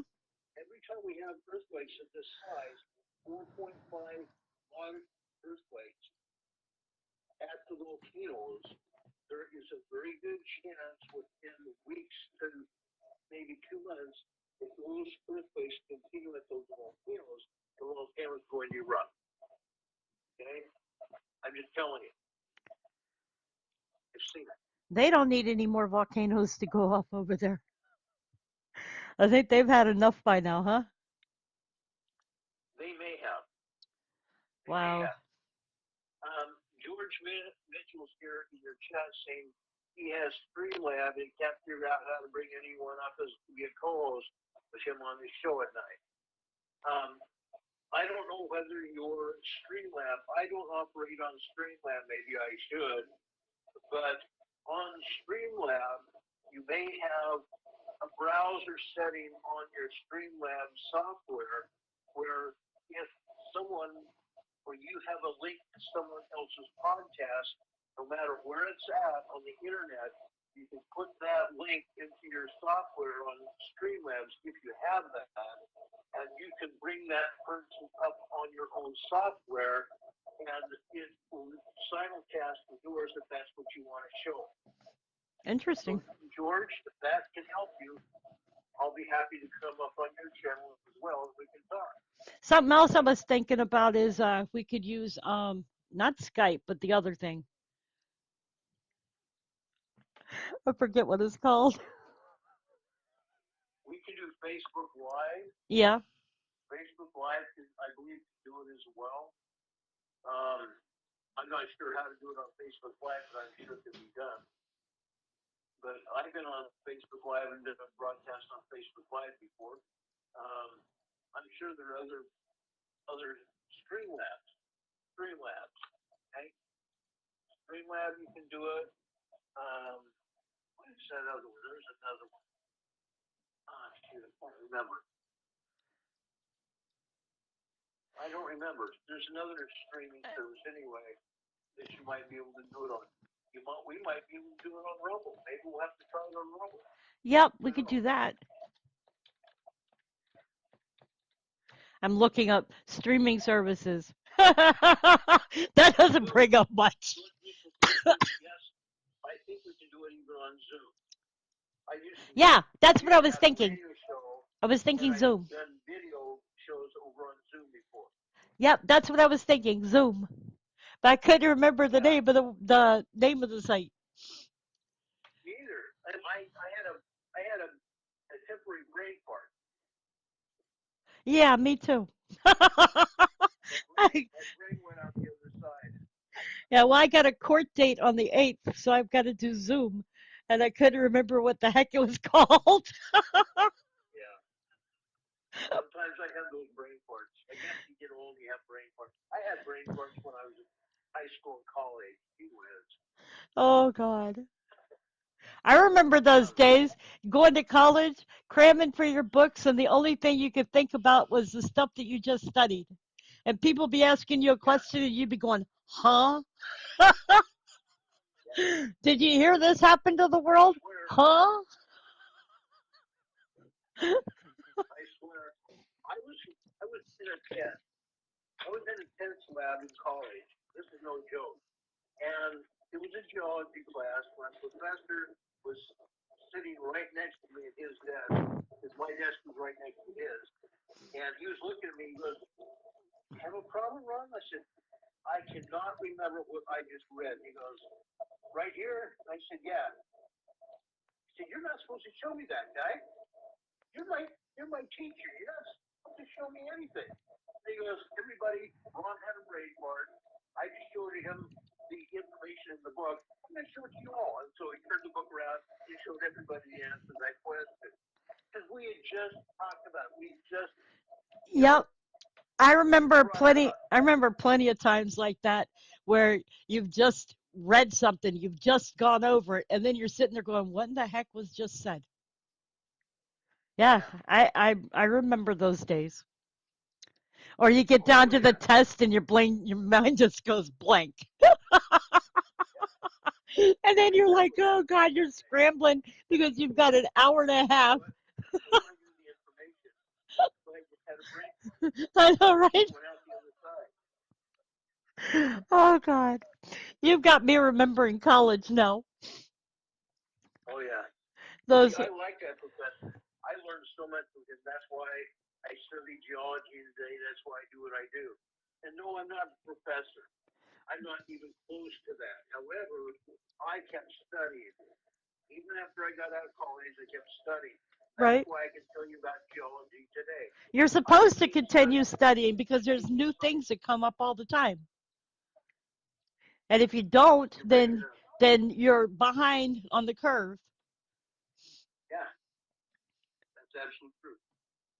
You're going to be behind on the curve. You're not going to be able to do anything. Like But I mean, I remember in college I that was one of I the made things that we were myself into told. that place. Yeah, you remember Science being told that in brainwash. college? Boy, did you just break up? Holy crud!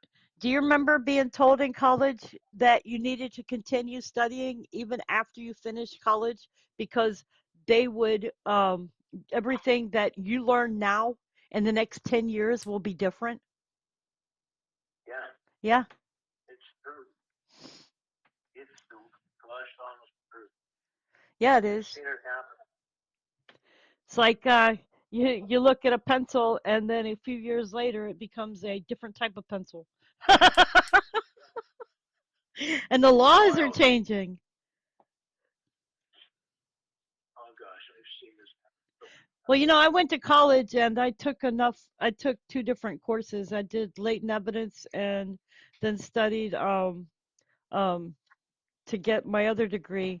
So I was doing criminal justice latent evidence, criminal justice technology, and then I went into learning to be a teacher. So I took a lot of different courses and then I didn't become a teacher because I found out that um, the money here just they weren't hiring for teachers. So I didn't become a teacher. I ended up working with the state, and that was the end of that. But I decided, like, when I started my YouTube channel, I wanted to do my YouTube channel in essence to teach people. And I had a great infatuation with geology. Mm-hmm. That's why I got to do what I got to do. It's crazy. This is insanity. I also have an infatuation with history. Yeah, I'm telling you, it's insane. It really is insane. I don't know. I'm infatuated with science because I've studied it so heavily in the past. And besides that, it's happening right in front of me. And why not figure out what's going on? That's why I do what I do. Oh, did you hear what's going on in Washington State? What's that? Okay, for now to become an attorney, a law, you no longer have to pass the bar exam. No kidding. In Washington? I'm not joking. No joke. It came out in the news yesterday. In order to be No. in order to become an attorney, you no longer have to pass the bar exam. I think that is being done for illegal immigrants who are coming into the country who may have practiced law. It's being done for people that are coming from different states. They no longer have to pass a bar exam for that state. Um, it's a lot of different reasons. I was reading it and I was like, wow. I was like, you know what? When they do that, then people won't know the laws that are on the books because they don't have to study them anymore. True. So therefore, somebody's rights may be violated because of it. Right. I believe that. There's no doubt in my mind about it. I believe that. Hang on, I'm going to find the article. Oh man, I can tell you stories. In California, and I only know this because my ex-wife did it. It She says went here to Washington paralegal State for will her no attorney longer require and worked passage. there long enough where she knew the law well enough to pass the bar exam, and she passed it. And now she herself is an attorney. Founded on Snopes, okay, Washington State will no longer require passage of bar exam for law license by 2027. First time in state history that lawyer admissions rules do not necessitate some form of bar exam, a March 2024 court statement read. And then it says claim by 2027, those seeking a license to practice law in Washington state would no longer be required to take the traditional bar exam. And then it says rating found true. On March 15th, 2024, the Supreme Court of Washington State filed an order archived here outlining that it approved alternative pathways to lawyer licensure. As recommended by a task force assigned to the matter, it is now the second in the nation to officially do so following Oregon. The decision sparked controversy on X, formerly Twitter, and other social media platforms, with many users raising concerns about the decision, including American politician Vivek Ramaswamy, who posted a video that received over 1.4 million views, saying that the Washington Supreme Court order was made in the name of DEI, diversity, equity, and inclusion, and issued a call to restore colorblind mediocrity. It is true that starting in 2027, passing a bar exam will no longer be a requirement in the state of Washington. According to a statement by Washington courts released on March 15th, this will be the first time in state history that the lawyer admissions rules do not necessitate some form of bar exam to demonstrate competency to earn a law license. So you don't have to be competent to earn a law license. No. Yeah. And what about somebody's rights? If you don't know the law by heart, read it, eat it, sleep it, drink it, everything, you may be violating somebody's rights if you do not know the law. And it says in November 2020, the Bar Licensure Task Force was chartered and tasked with studying available data and research, as well as hearing testimony from scholars and experts on the subject. After 3 years, it announced two main findings. The traditional bar exam disproportionately and unnecessarily blocks marginalized groups from entering the practice of law. The traditional bar exam is at best minimally effective for ensuring competent lawyers. As of 2023, the American Bar Association reports that 79% of attorneys were white and 61% were male. This does indicate a downward trend over the past decade. 88% of lawyers were white and 67% were male. Anyways, I'm putting this in the chat room as a link for anybody who might like to read it.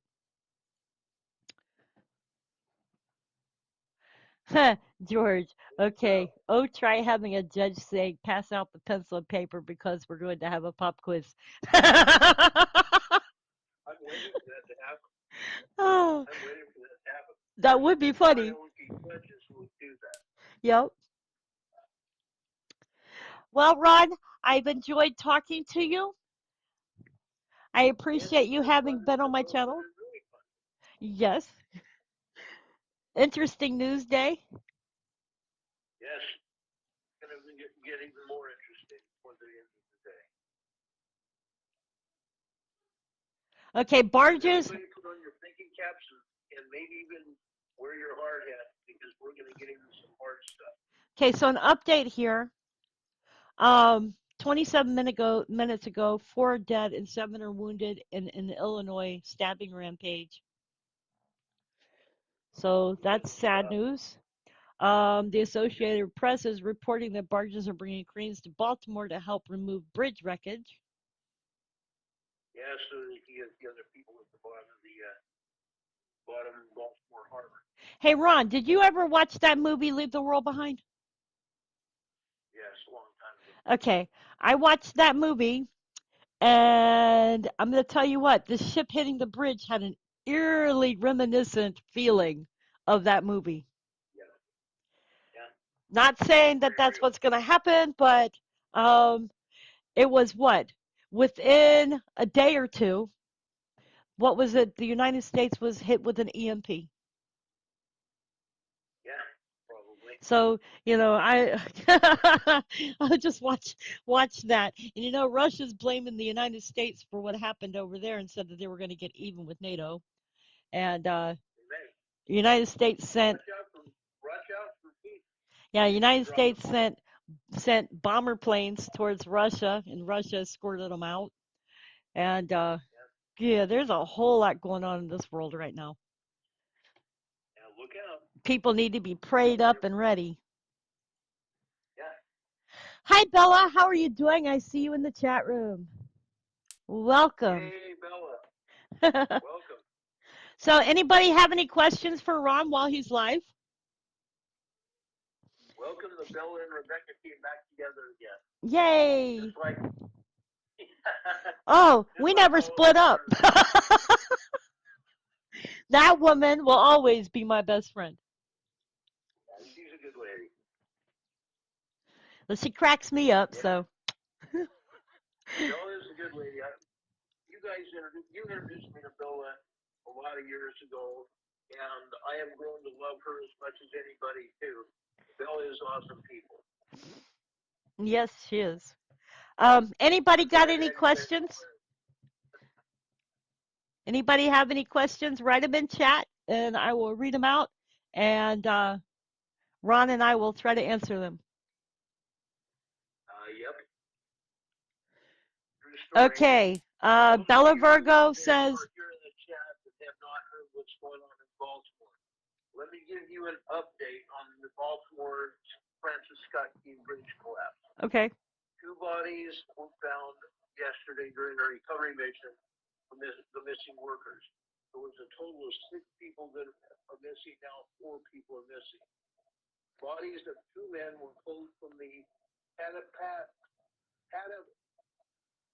Patasco River as officials announced they would cease recovery operations yesterday afternoon, citing safety concerns for divers and an inability for divers or anyone else with equipment to reach the additional vehicles that might be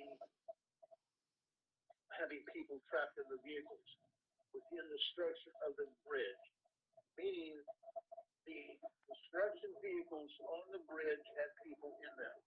When the bridge went down, those people may still be in the vehicles. Okay? And right. those vehicles are wrapped up tight within the Uh, structure of the bridge. When that bridge came apart, all that steel piping, the steel cables, and everything else fell and wrapped itself around the vehicles on the bridge that collapsed on Tuesday. The 2 men whose bodies were recovered yesterday are identified as Alejandro Hernandez Fuentes, who is a 35-year-old Hispanic male living in Baltimore, and Dorian Ronio Castillo Cabrera, 26, of Dunderwick, Baltimore, Maryland. Mr. Fuentes was from Mexico. Mr. Cabrera is from Guatemala. oh, The search and rescue mission for the 6 men and the 4 men that are still missing, all construction workers, was called on Tuesday night at about 7:30 p.m. Why?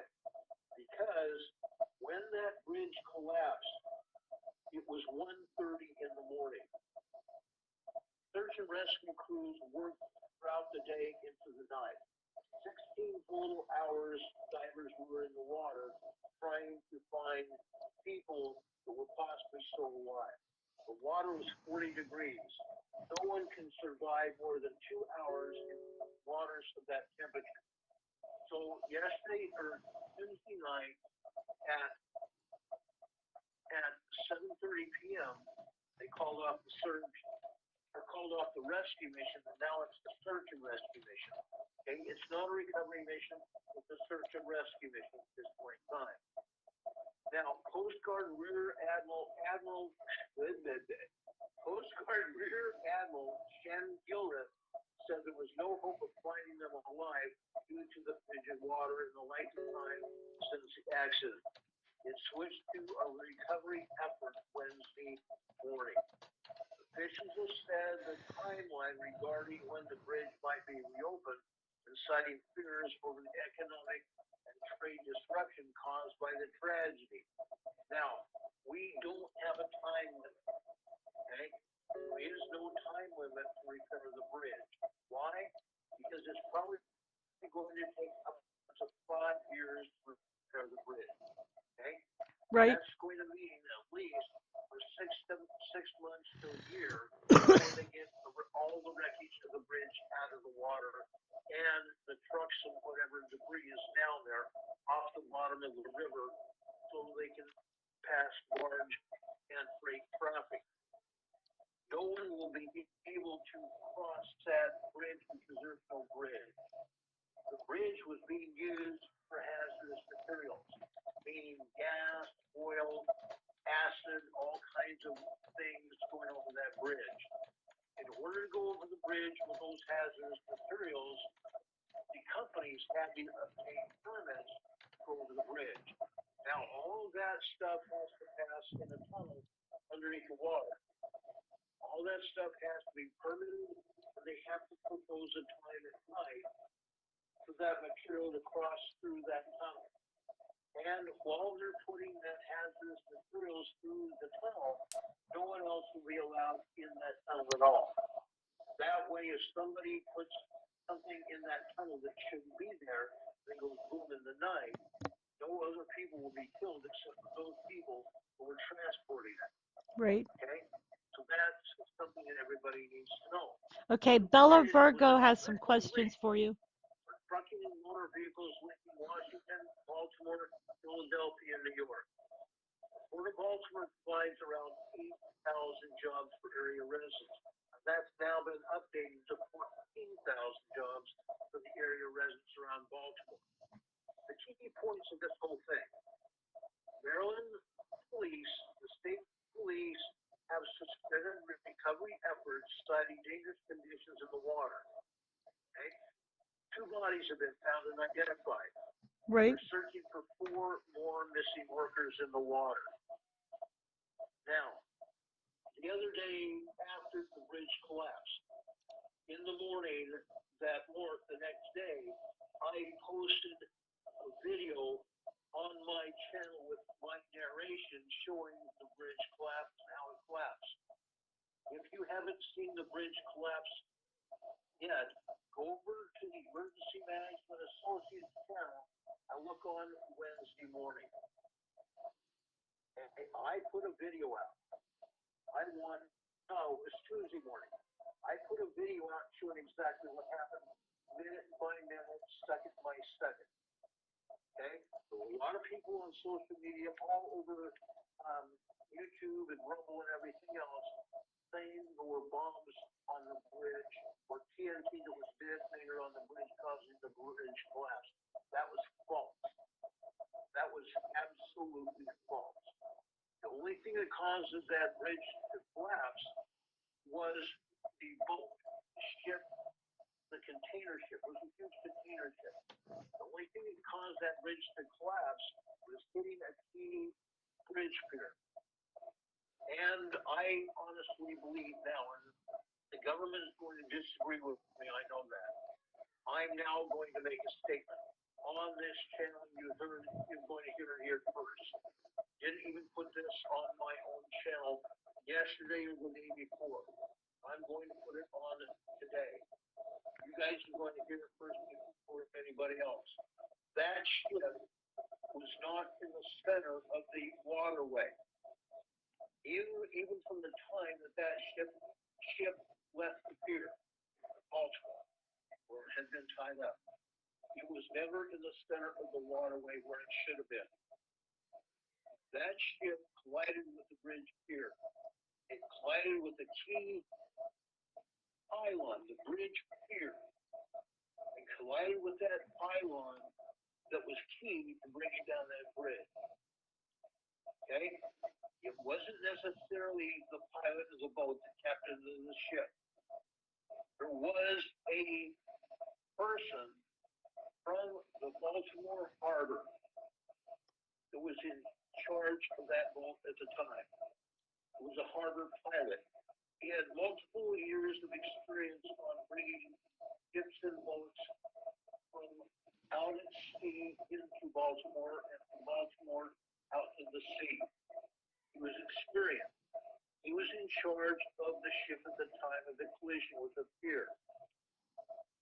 That ship should never have hit that bridge piling. It never have happened. That particular piling was key to the entire bridge collapsing. And over half the bridge collapsed. Yep. It was a mile and a half long. Yep. Bella You know? Virgo has some questions for you. She asked, Okay, go ahead. was there a pilot ship Dali, and were there naval vessels trapped in the port at Baltimore? Because remember, Yes, there is a naval station there. yes. Yeah, no large ships can leave Baltimore Harbor until they clear that bridge.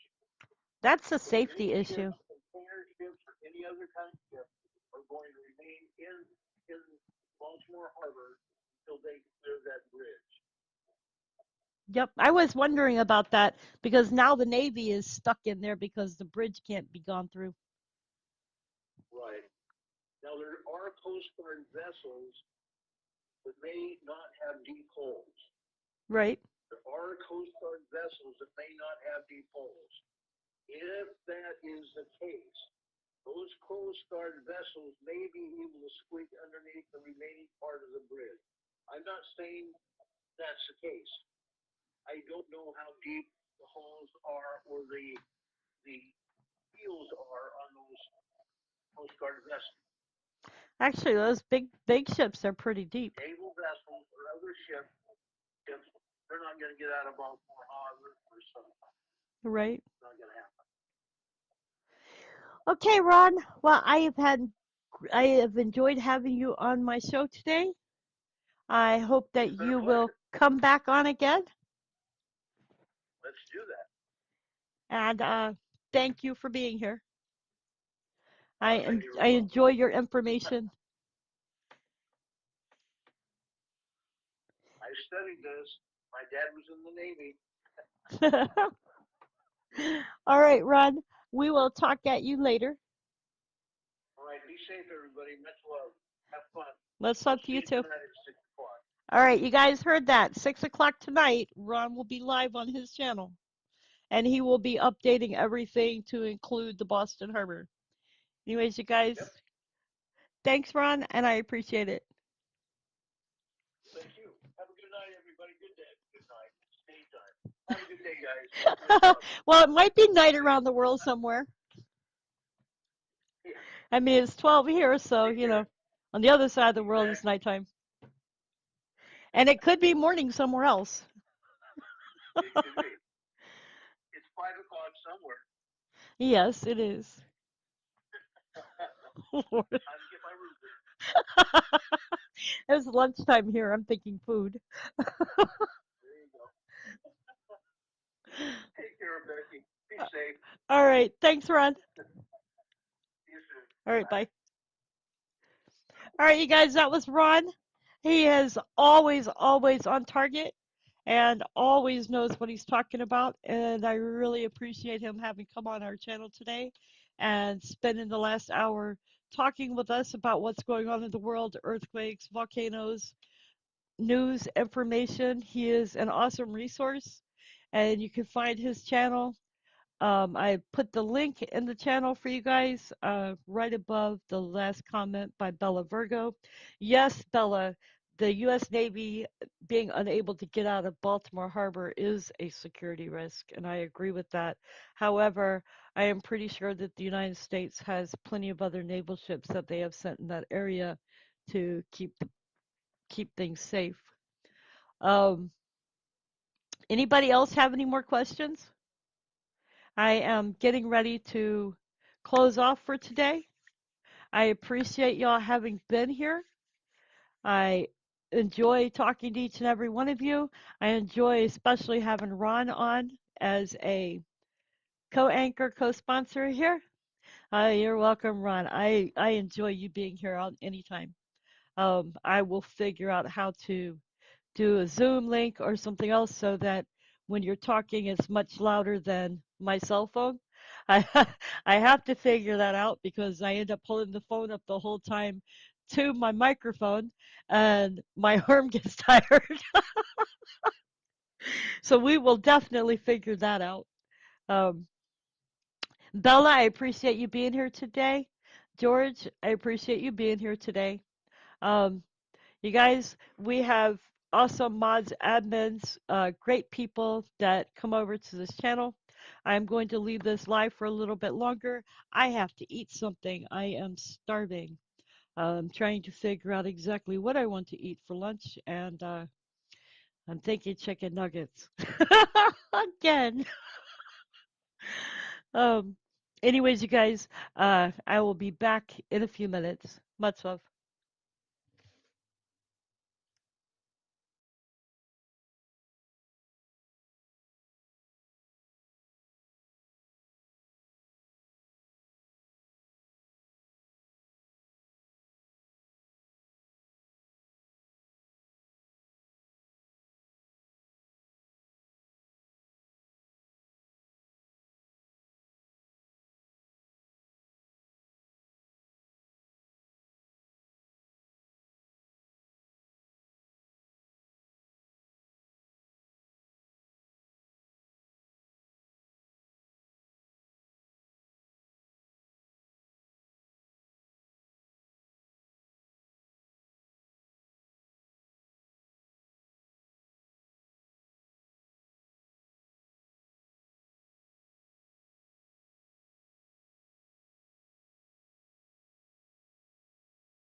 You guys, I'm having chicken strips and fish sticks, and I put them in the air fryer.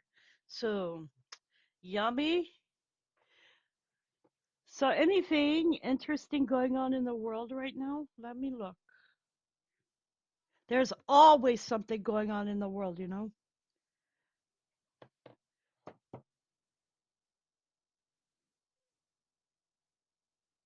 If you blink, you just might miss it. I have an air fryer, yes. I am learning how to use it. Uh, I'm not proficient at it yet. I know how to set it for 400 for 15 minutes. That is about it. I have not figured out all the things that you can cook with an air fryer. It was given to me as a gift by my sister. She also gave me an iced coffee maker, which I'll be honest, I've never used. Um, but as far as the air fryer, I know that it cooks things really fast, and it's better than putting it in the oven. You're doing two pork chops tonight. Ah, I heard that you can make bacon and steak in an air fryer, so I might try that. I've already made chicken in the air fryer. That didn't come out too great. I think maybe I didn't know the right amount of time for it. So I still have to learn how to use an air fryer.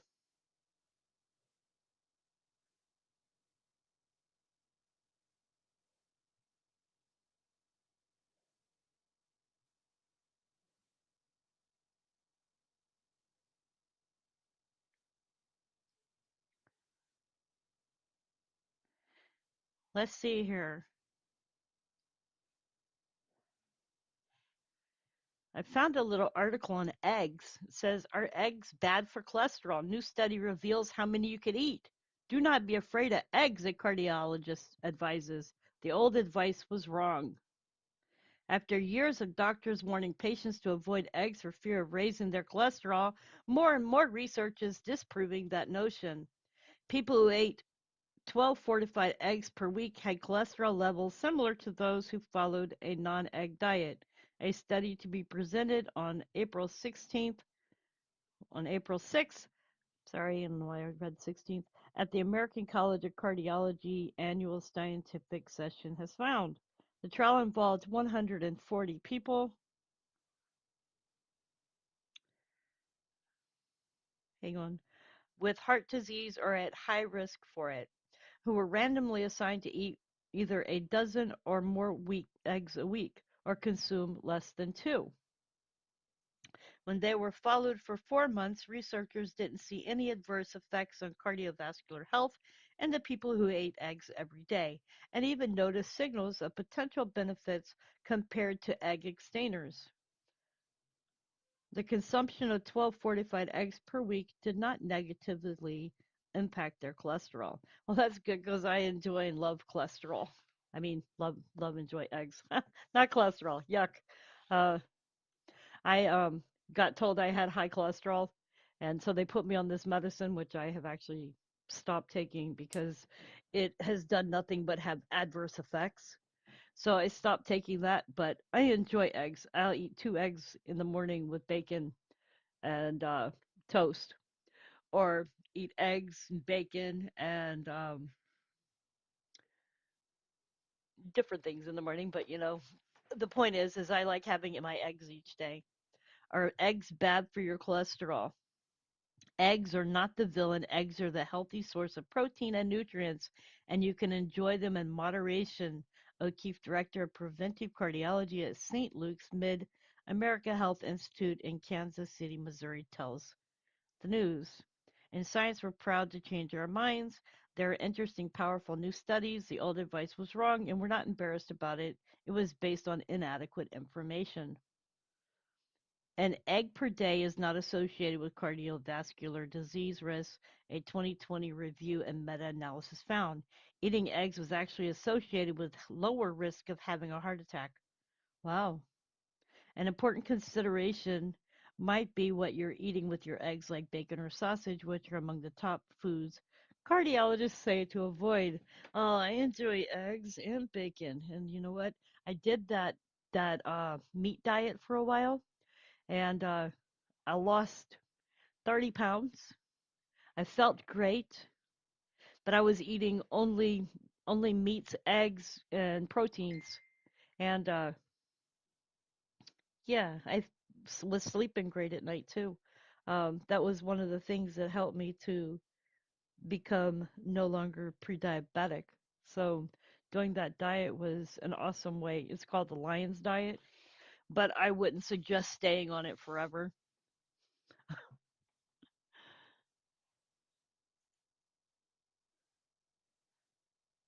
Okay, on this day, small NC town was nearly leveled by devastating F4 tornado. And today, being 3/28/2024, Red Springs, North Carolina, there were 22 twisters that injured more than 1,000 people across North Carolina and South Carolina and killed 57. On this day, 40 years ago, the Carolinas outbreak spawned the infamous Red Springs tornado, laid to waste in eastern North Carolina and the most destructive outbreak in Carolina history. At the time, it has been a century since the Carolinas has seen a comparatively lethal and destructive storm. Um, we saw a bad tornado in, I believe it was 2011. Let me see if I can get the exact date because I know it was right before Easter when we got hit by a tornado.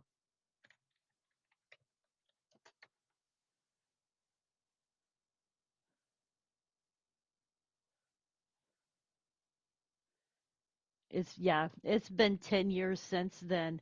And it was 10 years ago to the date of the 16th. So if you're looking at it, the 16th of this month, 10 years ago, we were hit by a deadly tornado um, in Fayetteville area. It killed 8 and injured hundreds. And looking at that and then looking at the history, I mean, I'm coming right up on Easter Day here. And I remember years ago when we had the tornado that hit our area. I believe Easter Day was like 2 days later. So I had been thinking about that just a few days ago about the fact that this is the time of year that the tornado had occurred and hit Fayetteville. Um, Back then in 1984, South Carolina saw 11 tornadoes before the storm reached North Carolina, where 11 were developed, ripping through Cumberland, Lenoir, Nash, Pitt, Robeson, Sampson, and Wayne counties. In the end, the loss in life and injuries were immense, and the total damage reached 578 million. Which, by this time now, since that happened back in 1984, by this time now, 2024, it probably would have doubled the amount of 578 million. It'd probably be a lot more than that.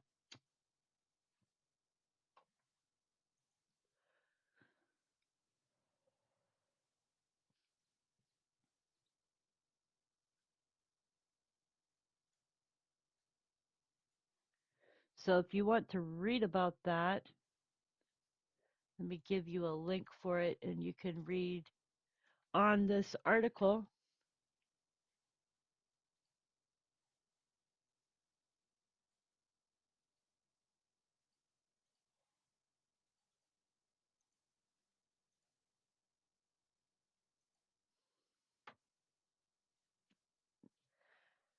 There's been an earthquake in Canada.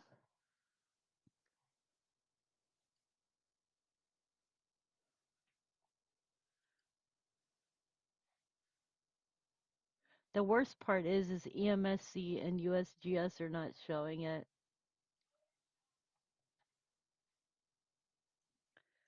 So Ron is saying there's been a 2.6 quake in Quebec, Canada. Thank you, Ron.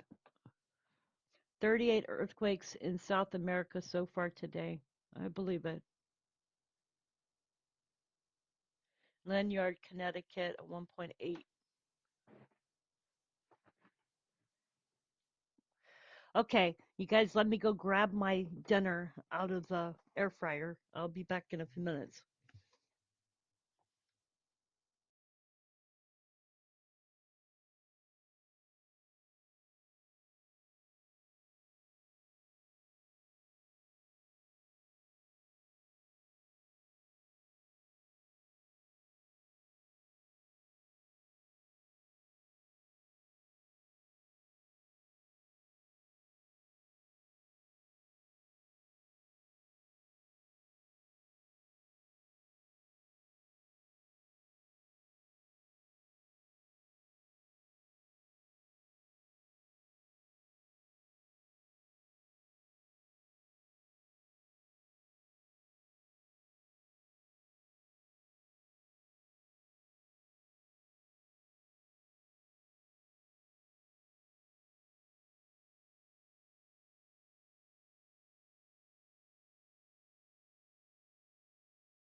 Okay, guys, I'm kind of back.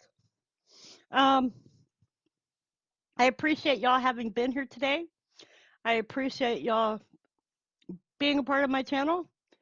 Please remember to hit the like and subscribe button. That way you know when I get to go live, and that way you are notified of when I upload a video. Um, I will be live again tomorrow, hopefully, for the same amount of time.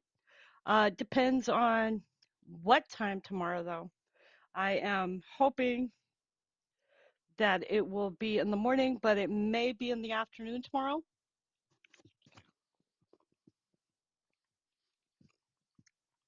Yes, I'm eating. I'm bad.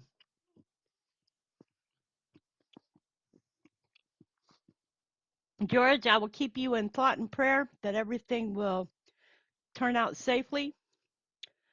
Um, I too have been going through a lot of many doctor stuff, and I hate blood draws. I hate them worse than anything in this world, and I hate needles. So that is something that I deal with every time that I go to see the doctor.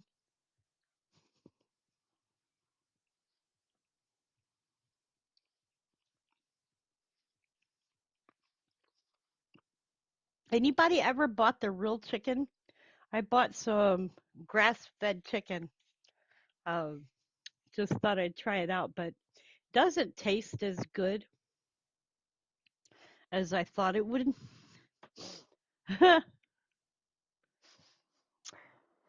Oh, hugs, George, hugs. Okay, you guys, so I am going to be ending the live stream. I appreciate you being here. I will be live again or do a video if something big happens in the world. As y'all know, the last earthquakes that occurred was a 2.7 in Lombok region, Indonesia, a 2.6 in Seram, Indonesia, a 1.7 in Spain, a 2.3 the island Hawaii, and a 2.9 in the Azores Islands, Portugal. Anyways, you guys, this has been your update for today. We are not a sponsored channel. We are a non-monetized channel. I do not monetize so that I can bring y'all updates and videos without having to do monetization on my channel, because the fact that I don't like ads and I don't know anybody else does. The second is because a long time ago I made that decision that I would not monetize my channel because of the fact that earthquakes cause damage to people and their lives. And we are a channel that just puts out information and tries to help people. And as you know, I had posted a little bit ago that we do have 50 Facebook groups. So you are welcome to join these groups. This is the link I am putting in the chat. You are welcome to join these groups. You will find that many of the moderators and admins on my YouTube channel are also moderators and admins on my Facebook groups. I will be careful out there, George. Yes, I've got to run out and go get some things done. Um, if you would like to support my channel, there is a PayPal below the video. It is not necessary for you to become and be a member of my channel. Um, we will love you anyway. Anyways, you guys, thank you for being here again. Much love. God bless. And I look forward to seeing you guys tomorrow, if not before then. Um, check out the Facebook groups for updated information, activity around the world, weather, news, and much, much more. There is a lot more on these groups than I report on YouTube. There is worldwide group which reports all earthquakes around the world. There is a volcano group which reports on volcanoes. There is sorted news groups which report on just news. There is an earthquake group for almost every region you could think of, with an exception of a few. I do have Pacific Earthquake Group, which is for people in Indonesia and around the Pacific area. We also have a New Zealand group.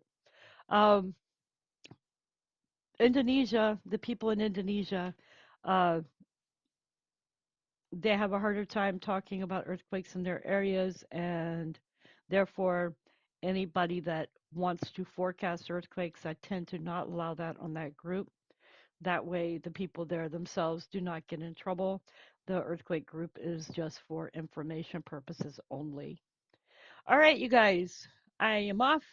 I'm going to finish my lunch. Then I have some errands I have to take care of. George, I will see you on Saturday. Be careful. Sunday, as y'all know, I will not be live streaming. I would be off anyway. Um, tomorrow, ah, tomorrow is Thursday. Friday, I will not be live. That is Good Friday.